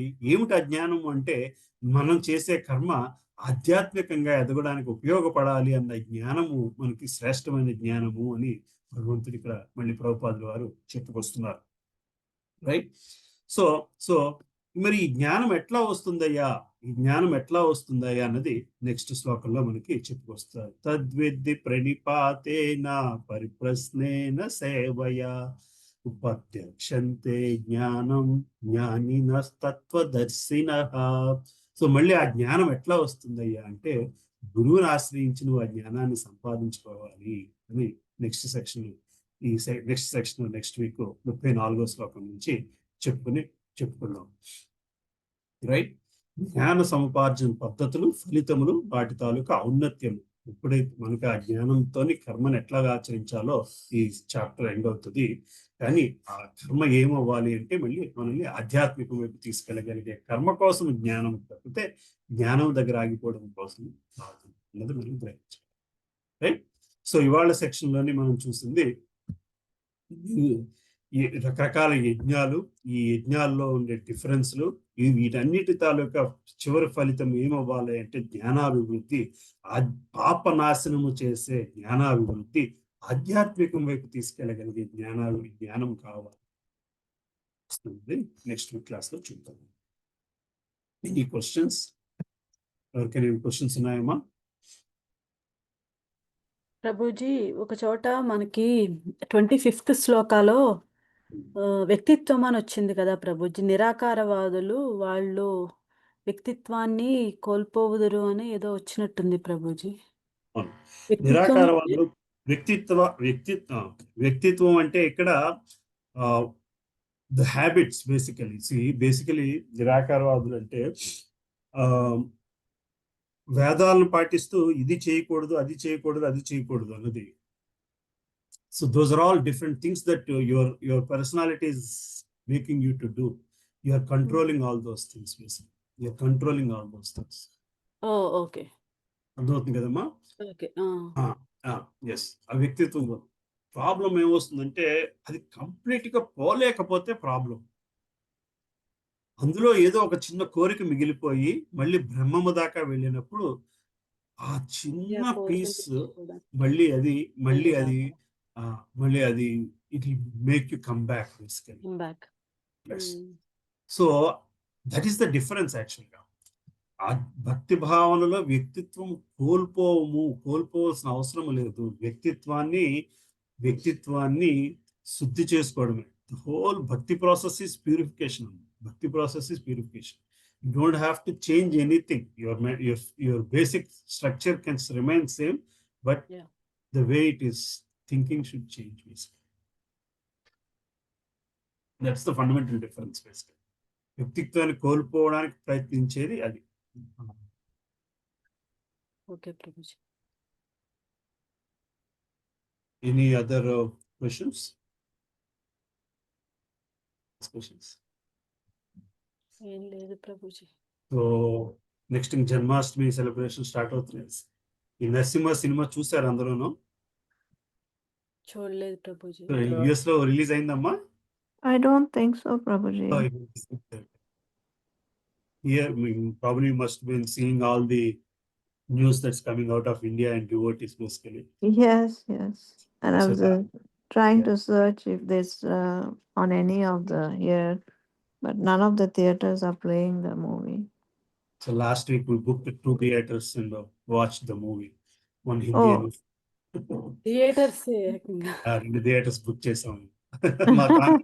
మా congregation, just our congregation. So like, congregation after congregation, they're booking theaters and going to the movie basically. Oh wow. It's very nice actually. You start the movie with a bhajan, kirtan, and then you see the movie and you end it with a kirtan basically. Oh, And everybody were going, అందరూ కూడా that's so nice. Yeah. Everybody ధోతీలు కట్టుకుని కట్టుకుని malls లో cinema halls లో కనబడుతున్నారు జనం. Oh my God. So nice. మనకి devotees బాగుంటుందేమో చూడటానికి. మొన్న ప్రభుజీ కూడా చెప్పారు నరసింహ సినిమా గురించి కొద్దిగా చూపించారు. Pranavananda Prabhu I think he good. ISKCON వాళ్ళు తీసారా ప్రభుజీ ఇది? అవునమ్మా. Yes. ఓకే. ప్రభుజీ స్టక్ అయినట్టుంది. కట్ అయిందమ్మా వాయిస్. స్టక్ అయినట్టుంది. అన్న నీ వాయిస్ రావట్లేదమ్మా.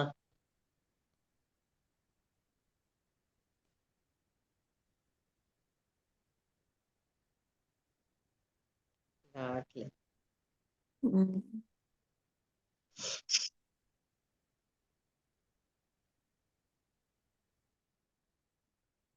Current పోయిందేమో. అయ్యుండొచ్చు మాతాజీ. కనెక్ట్ అయినట్టున్నారు మళ్ళీ. హరే కృష్ణ, సారీ నా నెట్ ఏదో ఫ్రీజ్ అప్ అయిపోయిందమ్మా. ప్రణవానంద ప్రభు క్లాస్ కి ఇక్కడ 5,000 మంది వచ్చారు ఫిజికల్ క్లాస్ కి. Very good. Yeah. Just I will send you the small videos that ఆ depicted in 18 the class. Chapters finish అయిపోయింది అని చెప్పేసినని చేసిన దానికి Yeah. ప్రభుజీ. ఒక క్లాస్ ఫిజికల్ క్లాస్ పెట్టారు. అవును. అమ్మో, There's no 5,000. place room for anybody to sit or stand. Basically, it's అదో పెద్ద యాత్ర దానిలాగా. నెక్స్ట్ టైం ఆయన ప్రోగ్రామ్ పెడితే స్టేడియంస్ బుక్ చేయాలి ఇక్కడ బేసికలీ. అంటే లోకల్లో నా దగ్గరలో ఉన్న వాళ్ళే 5,000 మంది ఉన్నారు. అందుకే 5,000 ఇంకా మంది వచ్చారు చుట్టుపక్కల basically. ఆన్లైన్ లో ఎంతో మంది చూసారో అందుకే అనేవారు. వేలల్లో Yes, yes. ఉన్నారు అనేవారు. Yes, yes. లక్షల్లో చూస్తున్నారు ప్రోగ్రామ్స్ అని చెప్పేసినని వాళ్ళే సో చెప్పారు. ఆ 18 చాప్టర్స్ క్లాస్ అయితే మరి క్లాస్ కి 60,000 మంది 40,000 మంది లాగిన్ అవుతున్నారు యూట్యూబ్ లోని. And 60,000-70,000 number people are logging in for the class. And then Wow. the టీవీలో recording is being viewed by 10 lakhs. Recording is viewed by 8 lakhs on an average, Oh, boy. basically. అవునమ్మా. Every session ని almost all 1 lakh people TVs, monitors, Yeah. పెద్ద పెద్ద అవునమ్మా. Screens లో పెట్టి అవును. చేస్తున్నారు 1 lakh పీపుల్ అని చెప్పేసి వాళ్ళే చెప్తూ ఉన్నారు. అవునమ్మా. అవునమ్మా. ఎందుకంటే ఫ్యామిలీ అంతా కూర్చునేవారట, లేకపోతే ఒక గ్రూప్ గా కూర్చునేవారు.